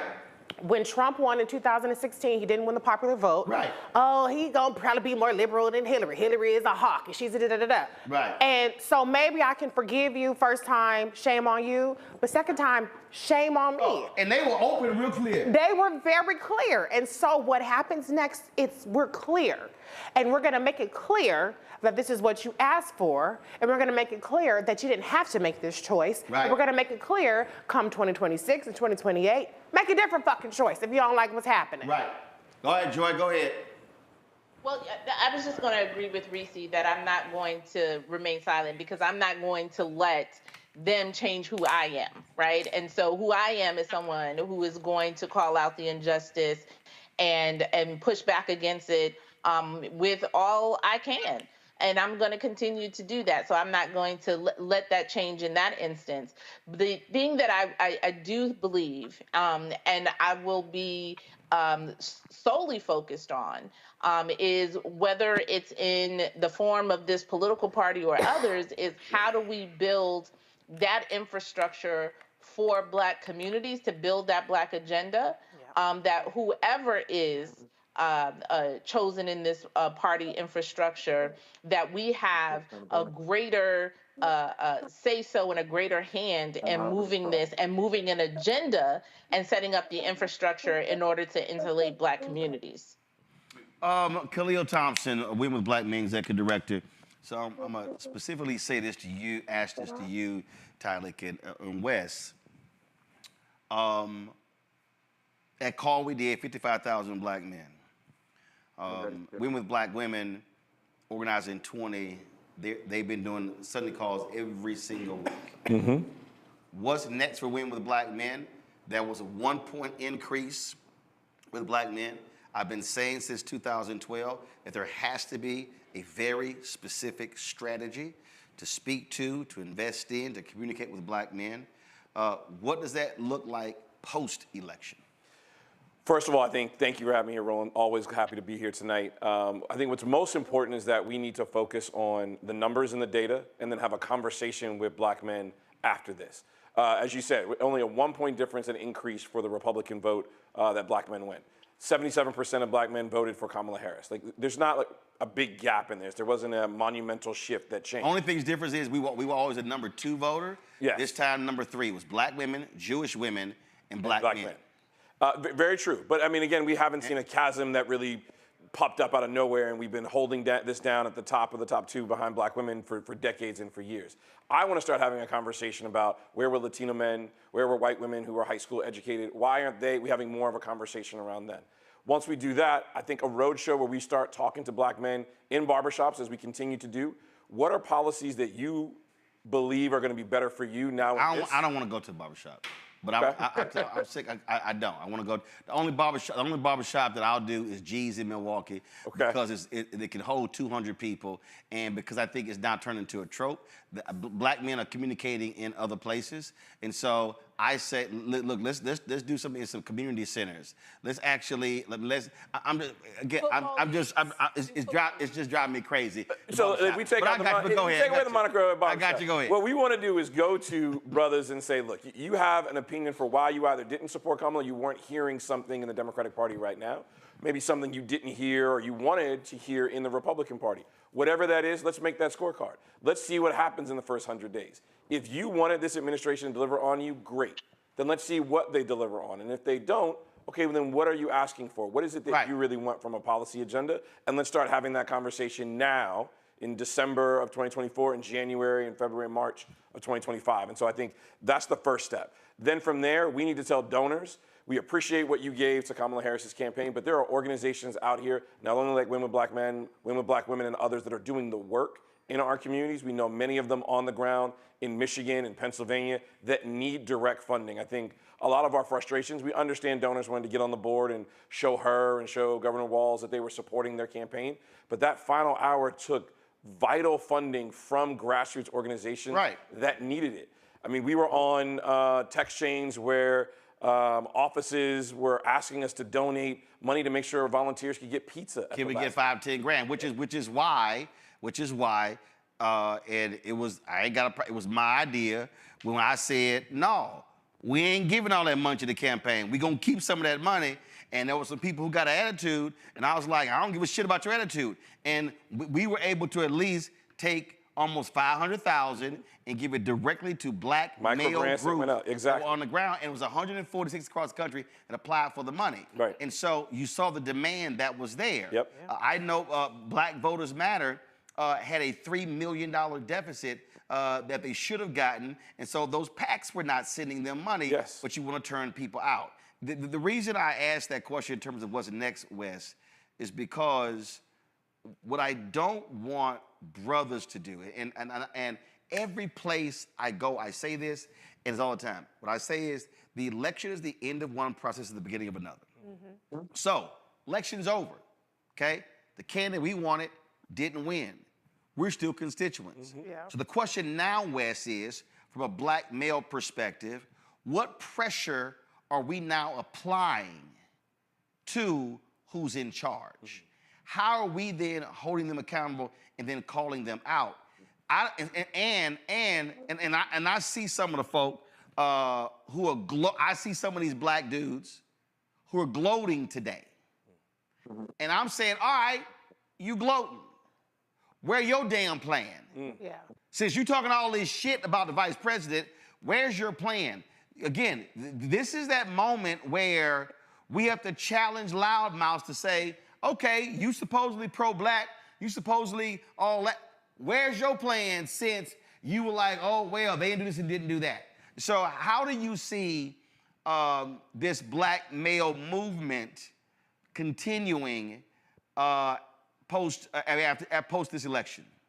I think in twofold. One, we have to be intentional about how do we communicate. I'm not talking about the brothers who already have the six-figure jobs or the brothers who are already a part of it, and no disrespect intended, but who are part of some of our Divine Nine organizations or the Boule, or who may already have reached a certain status.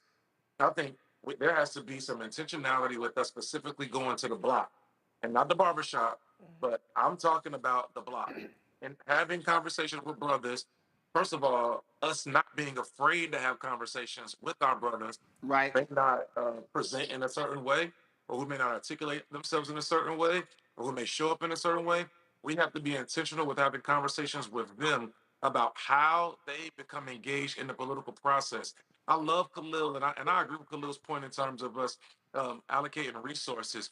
But I only push back a little bit, and that's my man. I only push back a little bit in the sense of brothers told us what they wanted. Like they were very candid, at least in the 27 stops that the 100 Black Men did across the country. And I'm sure you heard this as well, Roland and Khalil, like as y'all were going across the country, brothers told us what their high level issues were.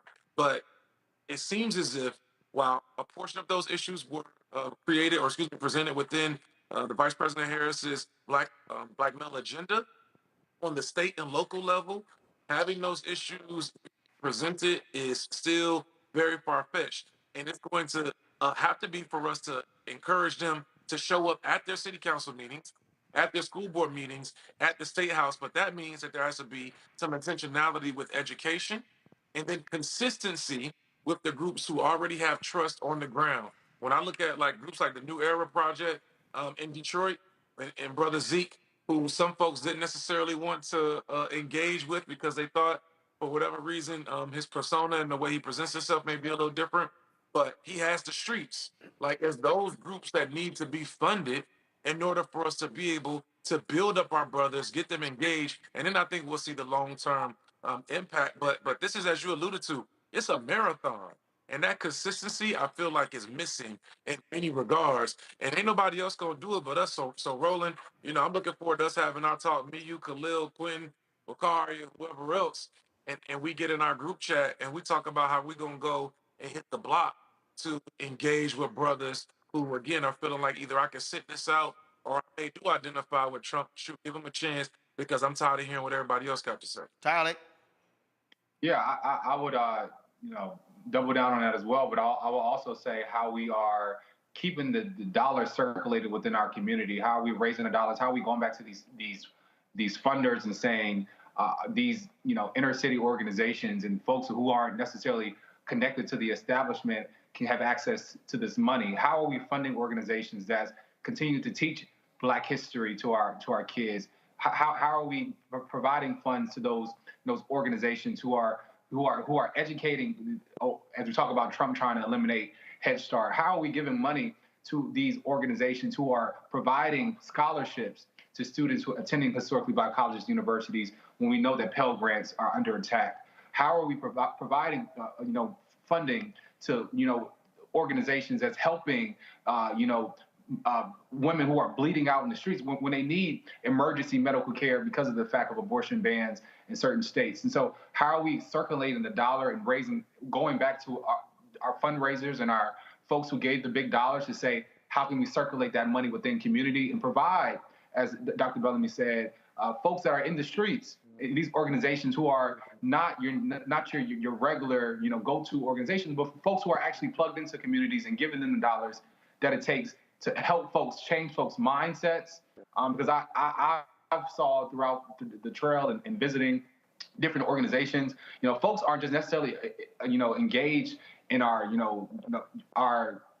everyday organization, but folks are connected to grassroots community organizations, whether that's through their local, basketball gym or their coaches or, different avenues. So how are we providing funding to those folks who are really in community, doing that grassroots community building and really giving them the resources? So go ahead, Clem. But it doesn't just stop there. I think there's also an accountability that has to happen. I'm not talking about individuals, but we saw a campaign that could have been monumental in this election cycle. We got away from what works in our communities. Not only are we persuasion, but then we need to be mobilized to go vote. We were seeing that our communities were not being spoken to.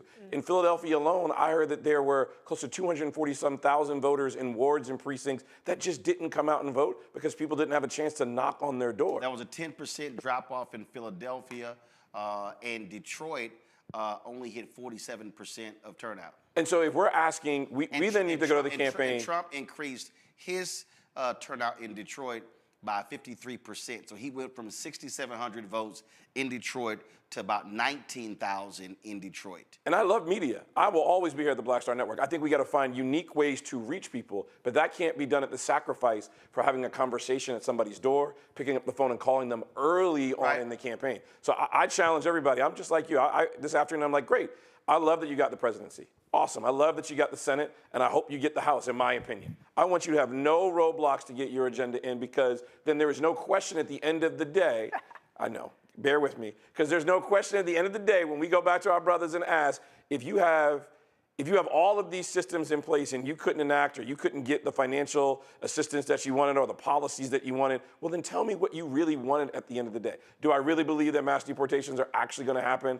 I don't think it will. I know my daughter and I are taking it. I know he scared us. Maybe I'm a little crazy. There's money in it. So yes, all this stuff is going to happen. But I feel like once we start doing it, average Americans who don't want to take those jobs that are in the Sun Belt to go pick that food and it's going to be on your grocery store, those prices are going to go sky high. I think things are going to come back to the opposite. No, so then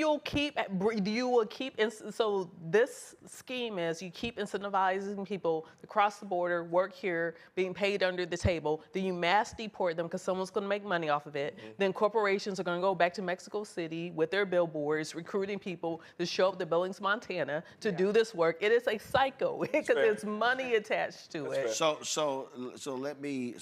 you said something about accountability. And when Wes talked about traveling and, brothers were saying what they wanted. Okay, now to those brothers, what you gonna do now? Maybe that was my point, forgive me. See, to those brothers, because see, when I traveled and when I specifically asked brothers, they couldn't tell me. There you go. They were talking about, well, I want to be heard. I was like, oh, okay. I'm listening. What? We're here. Yeah. What do you? I was like, I know the campaign's watching. What do? They couldn't. And so now, again, and I threw it out there, I can't wait. I really can't now wait. All the ADOS and the FBA folks who talk shit about Democrats and the Vice President and Biden, okay. Now what y'all gonna do? Please, all y'all folk who said, well, if they stand up for reparations, I'm voting. Okay, show me where Trump and the Republican Senate and the possible Republican House, where they stand on that. Now what you gonna do? See, this is where it's put up a shut up time. So it's a lot of people who've been running their mouths, saying all sorts of stuff, what they gonna do, what they want. You need to have this, you need to have that. Okay, now what you gonna do? That's why when I said I'm gonna sit back and look at some folks, because we're always the ones who are organizing, moving, all right, let's go, stand with you. No, this is right now, Joy, I'm gonna need some other people to get off their ass and lead the march. I'm gonna need some other people to sit here and say, we about to oppose this thing because we've been carrying a whole bunch of other people. And they showed their ass on election day. And it's like, okay, now what y'all gonna do? I mean, I've had more folk, I've been seeing a bunch of people say, look, don't y'all start blaming Latinos for what happened. Shit, our numbers didn't look like theirs. Right. This man insulted Puerto Ricans, left it, and they still voted for him? But not every Latino identifies with the plight of Puerto Rico. No, I understand that. But what I'm saying is, he insulted Puerto Ricans. He made it clear he's going to do mass deportation. He called folks rapists and criminals. He said they're crazy, they sin the worst, they are poisoning our blood. So he said a whole lot. And all these people kind of like, he ain't talking about that ain't me. He ain't talking about me. To their perspective, they're not talking about them. Yeah. Because, you know, whether it's people who have identified that they've been here for, you know, 2 generations, they're talking about them. My hairdresser, who is Afro-Latino, would be talking to me. But the last time I went to her, which has been some time now, but last time I went to her, and she was like, oh, they're all coming over here. And I'm like, girl, are you really sitting here and talking about other people coming over here and taking, you're like, are you doing this right now? Okay, I can't see you no more, right? So like that again, people believing that it's not them. They're not talking about them. The other thing I think is that people don't have a real grasp in terms of the diversity of who Latinos are in this country as well. What white supremacy and others has done to people in Latin America and also here in the United States, that people don't identify in that way, and how they are socialized, how from race, from gender, from everything is different based upon where you come from. And I think people do that wholesale Latino thing, but Latinos don't themselves. I mean, Joe, you brought up, there was a battleground state, I can't remember which one, where a group of Republican voters were pro-Trump and they were advocating for deportations and rounding people up. And then there was a gentleman who worked at a store who they all went to and shopped with, and then he got arrested and was deported. And they couldn't imagine, well, he was one of ours. He was one of our immigrants that we loved. And then they didn't realize what the policy would. So to your point, Roland, I'm just gonna sit back. Y'all wanted this. This is what you voted for. I'm gonna advocate for our communities. We're gonna hold them accountable for what we want. But this is your administration. This is what y'all wanted. Enjoy it. I said we are waiting to see for a lot of these House races to be decided. So that's one of the things that we're looking at. Of course, Republicans had 220 seats in the last Congress. Democrats had 212, and so some went one way, some went the other way. We also talked about some of the critical elections. You look at some of the state elections. There were some Supreme Court pickups that also took place. Democrats now control the Supreme Court in Michigan. We saw what the Republicans did with redistricting commission in Ohio, how they purposely screwed that language up. That's one of the reasons why it went down. Hopefully the people there will try to get it back on the ballot. You know, I think what people need to understand, and this will be our final point here, and Joel, I'll start with you. What they need to understand is last night happened because the election, the populace went this way. Yep, that's exactly right. Facts are facts. When the populace goes this way, Republicans win. When it contracts, when it expands, then Democrats likely win. I'm saying Republicans and Democrats because I'm also looking at agenda policies that speak to our interest. And so, you've got state elections coming up. You got midterms coming up in 2026. Jamie Harrison, according to Reuters, has made it clear he's not running for DNC chair. So the question now comes in, who then will be DNC chair? Joy, I'll throw it out to you. Is there a name or what type of person do you think the DNC needs to lead them over the next couple of years? Or really over the next 4 years? Right. You need someone who is focused on building infrastructure, number one. And that is building infrastructure in the states and really digging down deep into the numbers and the state entities that we have and what they need. Some need additional funding. Some are not only fighting back against their own selves within a party structure, but then also we're fighting against Republicans. So everybody is going to need something different. And you need to focus on building that infrastructure that you talked about, not only from a national standpoint, the communication structure, the organizers, the communicators, all of the stuff that you've talked before, but also how are you building infrastructure in key states?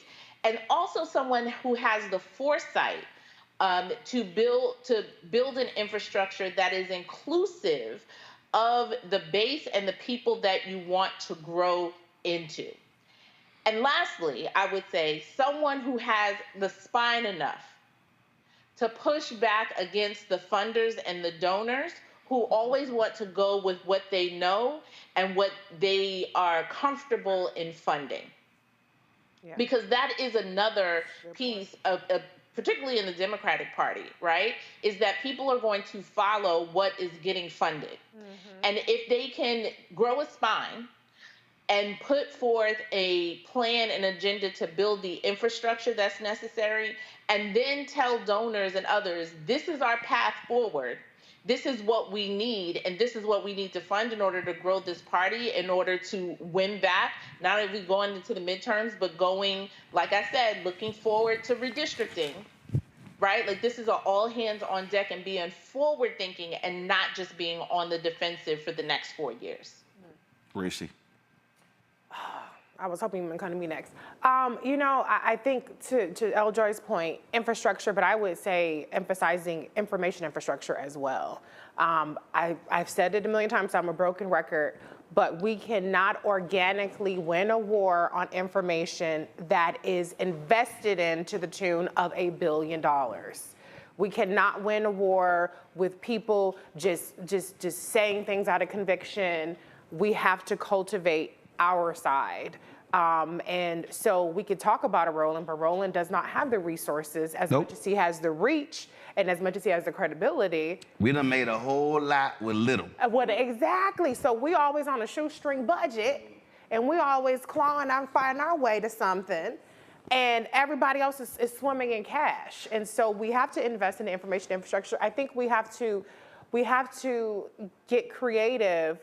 Or I should say, we should have to be a little bit less squeamish about people who don't necessarily look like the people who people should be listening to Dr. West's point that he made earlier. Not everybody is going to be straight-laced and whatever, but you gotta open up the door to people who don't always communicate in the way that people are, that the Democratic Party always feels comfortable with. And then there is one other point I had. It's slipping off, but it's going to come back to me. So come back around to me. But there was one other thing I really, really wanted to say, but I have to think about it. Khalil? An organizer. Someone who can get with all of the coalitions in this big tent party, bring them together. I think Howard Dean's 50-state strategy was critical and important.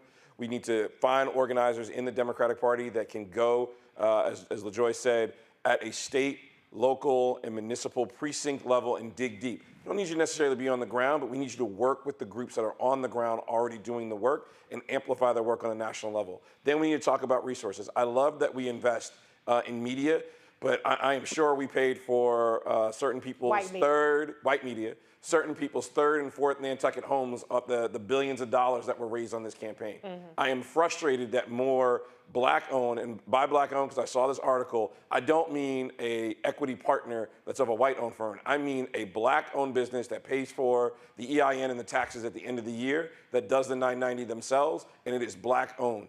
They're receiving that funding and those resources to build and build capacity. And so having somebody that is chair, that is an organizer, that has budgetary autonomy and authority, and then can do true leadership in our community, I think that's where Jamie Harrison was hamstrung over his tenure. Rebecca. I said this earlier. I think the Democratic Party needs to have a civil war. There is no new leader, there is no path forward until you actually fight for the heart and soul of the Democratic Party. The person who should lead the Democratic Party should be someone who has skin in the game. They actually have a personal, they actually have a personal stake connected to the outcome of what happens. Unfortunately, there are a lot of people who raise money, make money off the Democratic Party. They're going to be fine. But I also want to pivot slightly.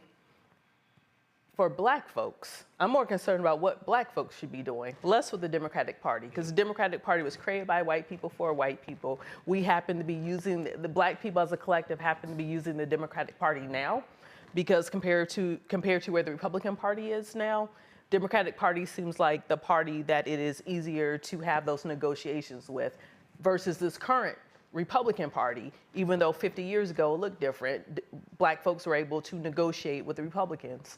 So saying all that, I think for those who are going to organize within Black communities, for Black folks, stop going on the Democratic Party banner and using the Democratic Party as shorthand. Just like I said, Democrats are lazy when they want to go to the beauty shops, they want to go to the barber shops, even though a lot of the beauty and barber shops are different now. You go in suites now. It's no longer this big community shop the way it used to be. But saying that, mine come here to cut my hair. Well, see, no, I'm just saying. No, what I'm saying is that, I mean, yeah, it's different. You got barbers now who have mobile units. It's yes. just, we're living in a different environment. Yes, so people have to keep up. So I think with organizing Black communities, if you're organizing within our communities and you're Black, you have to lead on issues, talk about topics, then connect the dots with how things work, how civics work, for people to understand it. You have to show impact. You have to lead with issues and impact to daily life. Instead of saying, oh, well, it's the Democrats, vote blue no matter who. No, I will not. I will skip that line. You know, the other thing is I was talking to an organizer who's much younger than me, and he was actually asking me about the role of AI. I thought that was interesting, the role of AI in organizing, because right now with a lot of political work, you see AI being used in fundraising. So what does it look like to add AI to organizing? Because earlier we talked about the old school way of organizing looks different. We're still doing that civil rights model. So what does it look like, especially as Gen Z is starting to age? They're 12 to 27 years old. So now the 18 to 27-year-olds can now vote. So what does it look like for us to use technology and use a sense of Afrofuturism in how we organize? I did remember my last Tyler? I think he's gone. Oh, he's there? Tyler?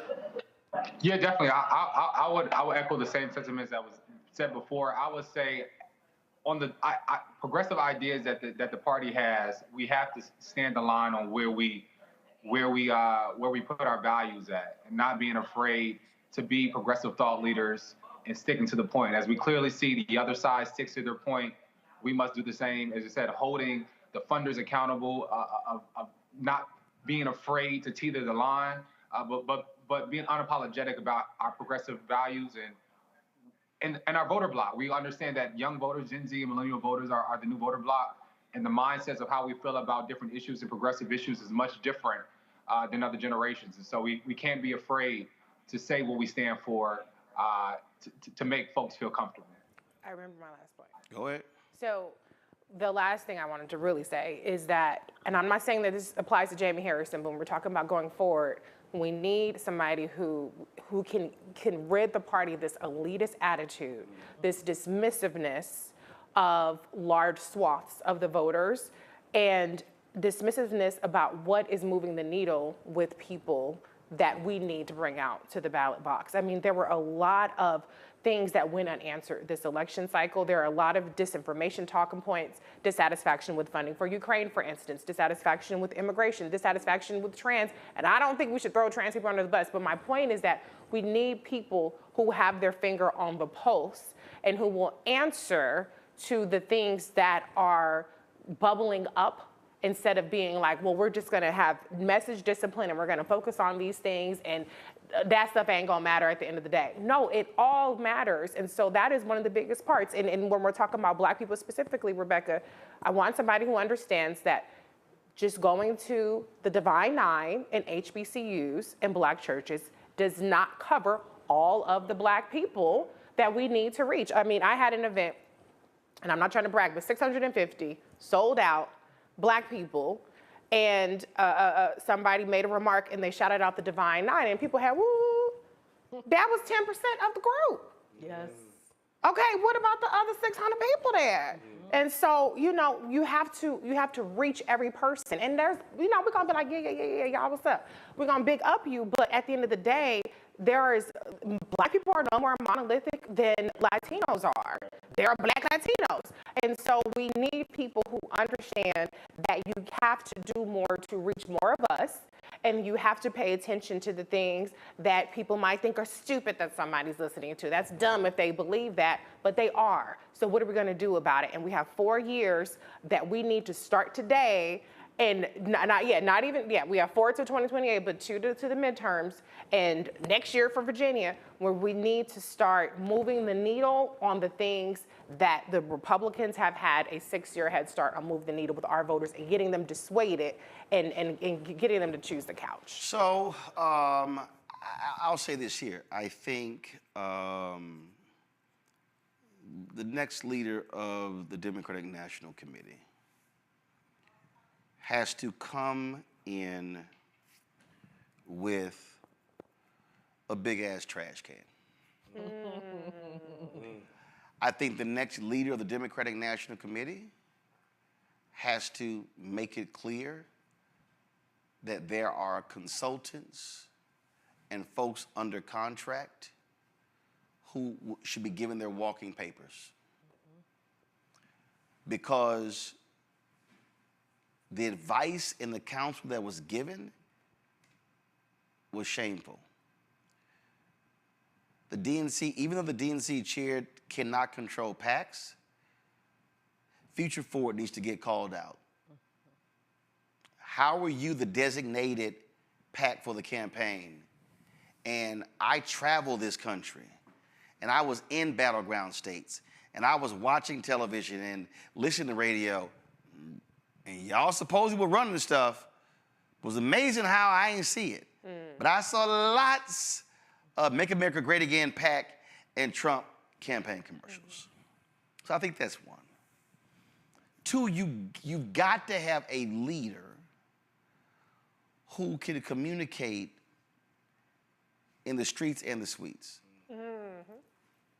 You've got to have somebody who is aggressive enough to go on media outlets, and not just MSNBC, but showing your ass up to this show, to Sirius XM radio shows, going to other digital shows and podcasts, and actually having a media strategy. Yeah.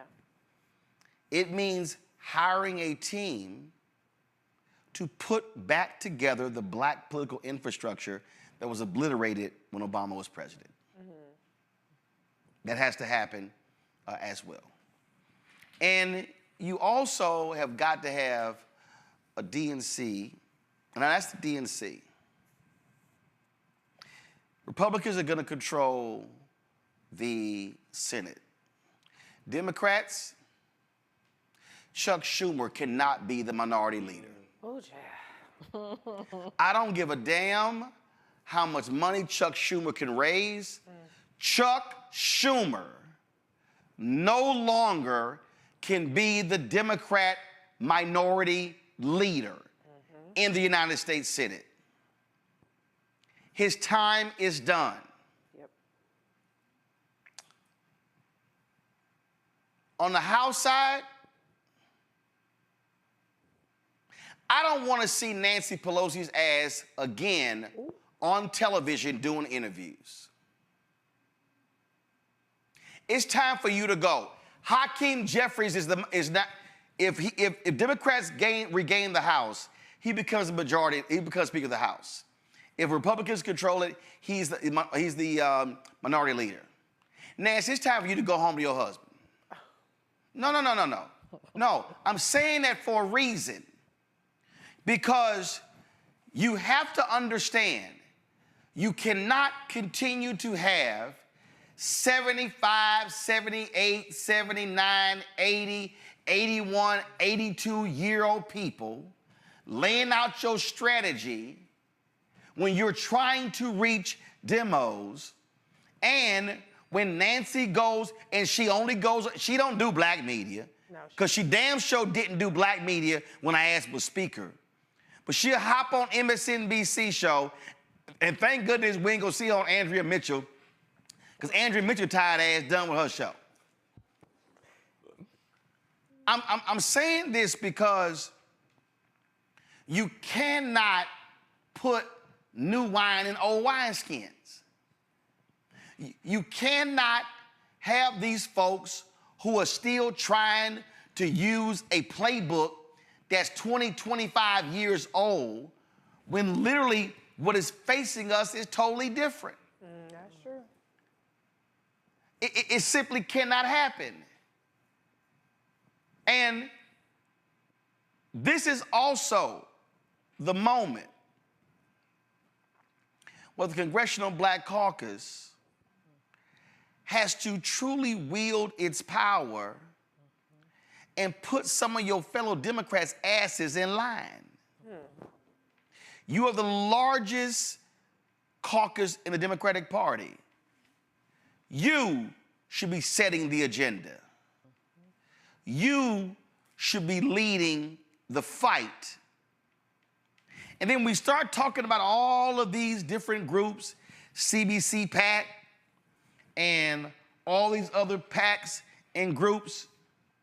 What the hell are y'all gonna be funding?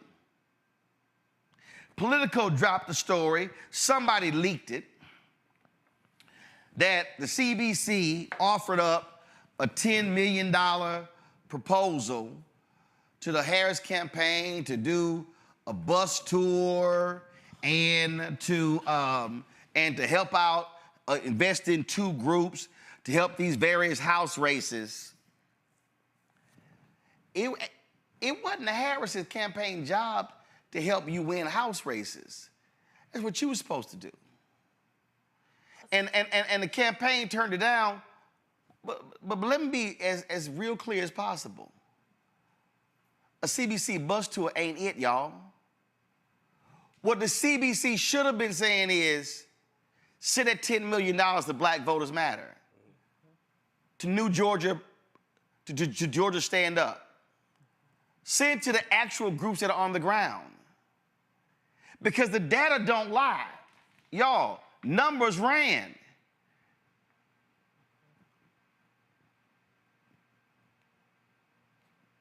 Michigan, as of right now, and again, what did I say? Detroit, 47% turnout. Oh, my God. She lost Michigan by 81,750 votes. Pennsylvania, I told y'all, 10% drop off in Philadelphia. Some say that comes out to be about 250,000 votes. She lost Pennsylvania by 130,487 votes. Wisconsin. What did I tell y'all what happened in 2022? 50,000 fewer people voted in Milwaukee than they did in 2020. If those 50,000 people in Milwaukee vote in 2022, Mandela Barnes is United States Senator because Mandela Barnes lost Wisconsin by 26,000 votes.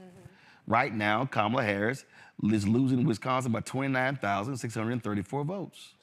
That's UW. Nevada, down 63,114. So if you look at Michigan, Wisconsin, and Pennsylvania, folks, we're talking 3 states, 250,000 votes. There's 250,000 votes. That's the difference between being president and going back to California. 15 million people sat out. The next chair of the DNC needs to put the map on the wall and needs to say, city by city, what the turnout was. And then they should go, first of all, state by state, then go county by county, city by city, and then specifically for us, go I need to see the precincts in Milwaukee. I need to see the precincts in Philadelphia. I need to see the precincts in Charlotte. Oh, but speaking of North Carolina, damn it, can y'all please stop going to Western North Carolina? Do y'all understand that since 2020, the VP made about 18 trips to North Carolina? Yeah. 1 to Eastern North Carolina. That was a county, I think it's Anson County, North Carolina, that's 40% black. Trump won that county. How? Y'all, this is math. Yeah. So if I'm going through the data, I'm in search of votes. And now I'm saying the data is showing who did not show up. And now I'm creating conversations and coffees and dialogues and whatever kind of sessions in those places because I'm preparing for 2026. I can tell you what Speaker Don Scott in Virginia is already doing. I can guarantee you, Don ain't waiting until the fall for the elections in Virginia. I guarantee you, there are going to be conversations happening in January, in February, in March, in April, in critical House districts about what they've accomplished in Virginia since Democrats took control of the House. They're not going to wait till the end of the year. Lastly, and I love somebody sitting and talking about Roland trying to figure it out. I ain't trying to figure it out. Hell, I've been trying to tell y'all this shit for the last year. This ain't nothing new. Yeah. I'm just telling you what the next leader has to do. And the last point of the next Democratic leader, you're going to have to be willing to actually challenge some of your own people with their white paternalism and maternalism. The next leader of the Democratic Party is going to have to challenge white Democratic donors who would rather hand the money to white operatives instead of black people. Yeah, that's real. And so, we know what's going to happen with Trump. Oh, by the way, there were 2 or 3 people reached out. They wanted Brother Speaker MLK Day. That was inauguration. Obviously, I will not be in this son of a bitch on January 20th. Right. So, Or January 6th. what black people need to be doing is go through the grieving period, take your time, be pissed off, but come Monday, and I give you till Monday. Come Monday, it's time to go to work. Because that evil son of a bitch will be doing evil stuff. Yeah. And we better be prepared to swing back and take their ass out in 2026. I'm gonna be pulling the data to see which Senate races are happening. Because they probably gonna have so Slotnick won in Michigan. Oh, good. I saw one piece. Well, she pulled it off? Yeah, she pulled it off. Rosen may lose in Nevada, depending upon because they're still accounting ballots. Casey's lost in Pennsylvania. Sherrod Brown's lost in Ohio. And so. What about Tester? He lost. Tester lost. So they may. Yeah, so they may have a 55-45 margin in the United States Senate. Okay.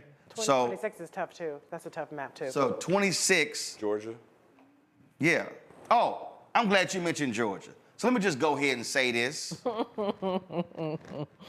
I spent 5 weeks on the ground helping Warnock and Ossoff get elected. Ossoff has not come on this show one time. And I have personally said to him 3 different times that they're not coming on. And I said also, you got my number, right? He does. Now, I told his staff in 21 and 22 and 23 and 24, yeah, it's gonna be running for re-election in 26. And let me remind Ossoff's staff, Warnock ain't on the ballot this time. Mm-hmm. You're gonna have to wait. You barely won last time. So let me just be real clear to these white Democratic senators and House members. Y'all gonna need black folks. Mm-hmm. Ossoff, you gonna need black votes. I would advise you and your staff to come talk to black people and don't come holler in 2026. Because we've been trying, and you know it. Because not only has my producer been emailing your staff, I personally spoke to you 3 separate times. I ain't got a problem putting it out there publicly. Just saying. Folks, and let me say this here, and for the person who's named Tone Blue, he's thirsty for guests.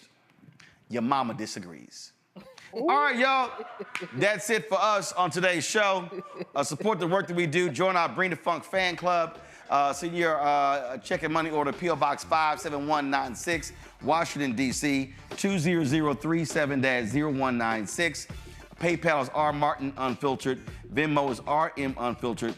Zelle, Roland@RolandSMartin.com, Roland@RolandMartinUnfiltered.com. Download the Black Star Network app, Apple phone, Android phone, Apple TV, Android TV, Roku, Amazon Fire TV, Xbox One, Samsung Smart TV, and be sure to get my book, White Fear, How the Browning of America is Making White Folks Lose Their Minds. If y'all want to understand what happened last night, read the book, because I called it out and laid it out 2 years ago that this was going to actually be happening. Folks, that's it. I'll see y'all tomorrow right here on the Black Star Network. Holla! Folks, Black Star Network is here. Hold no punches. I'm real revolutionary right now. Black power. Support this man, Black Media. He makes sure that our stories are told. Thank you for being the voice of Black America, Roland. Stay black. I love y'all. All momentum we have now, we have to keep this going. The video looks phenomenal. See, this difference between Black Star Network and black-owned media and something like CNN. You can't be black-owned media and be scared. It's time to be smart. Bring your eyeballs home. You dig?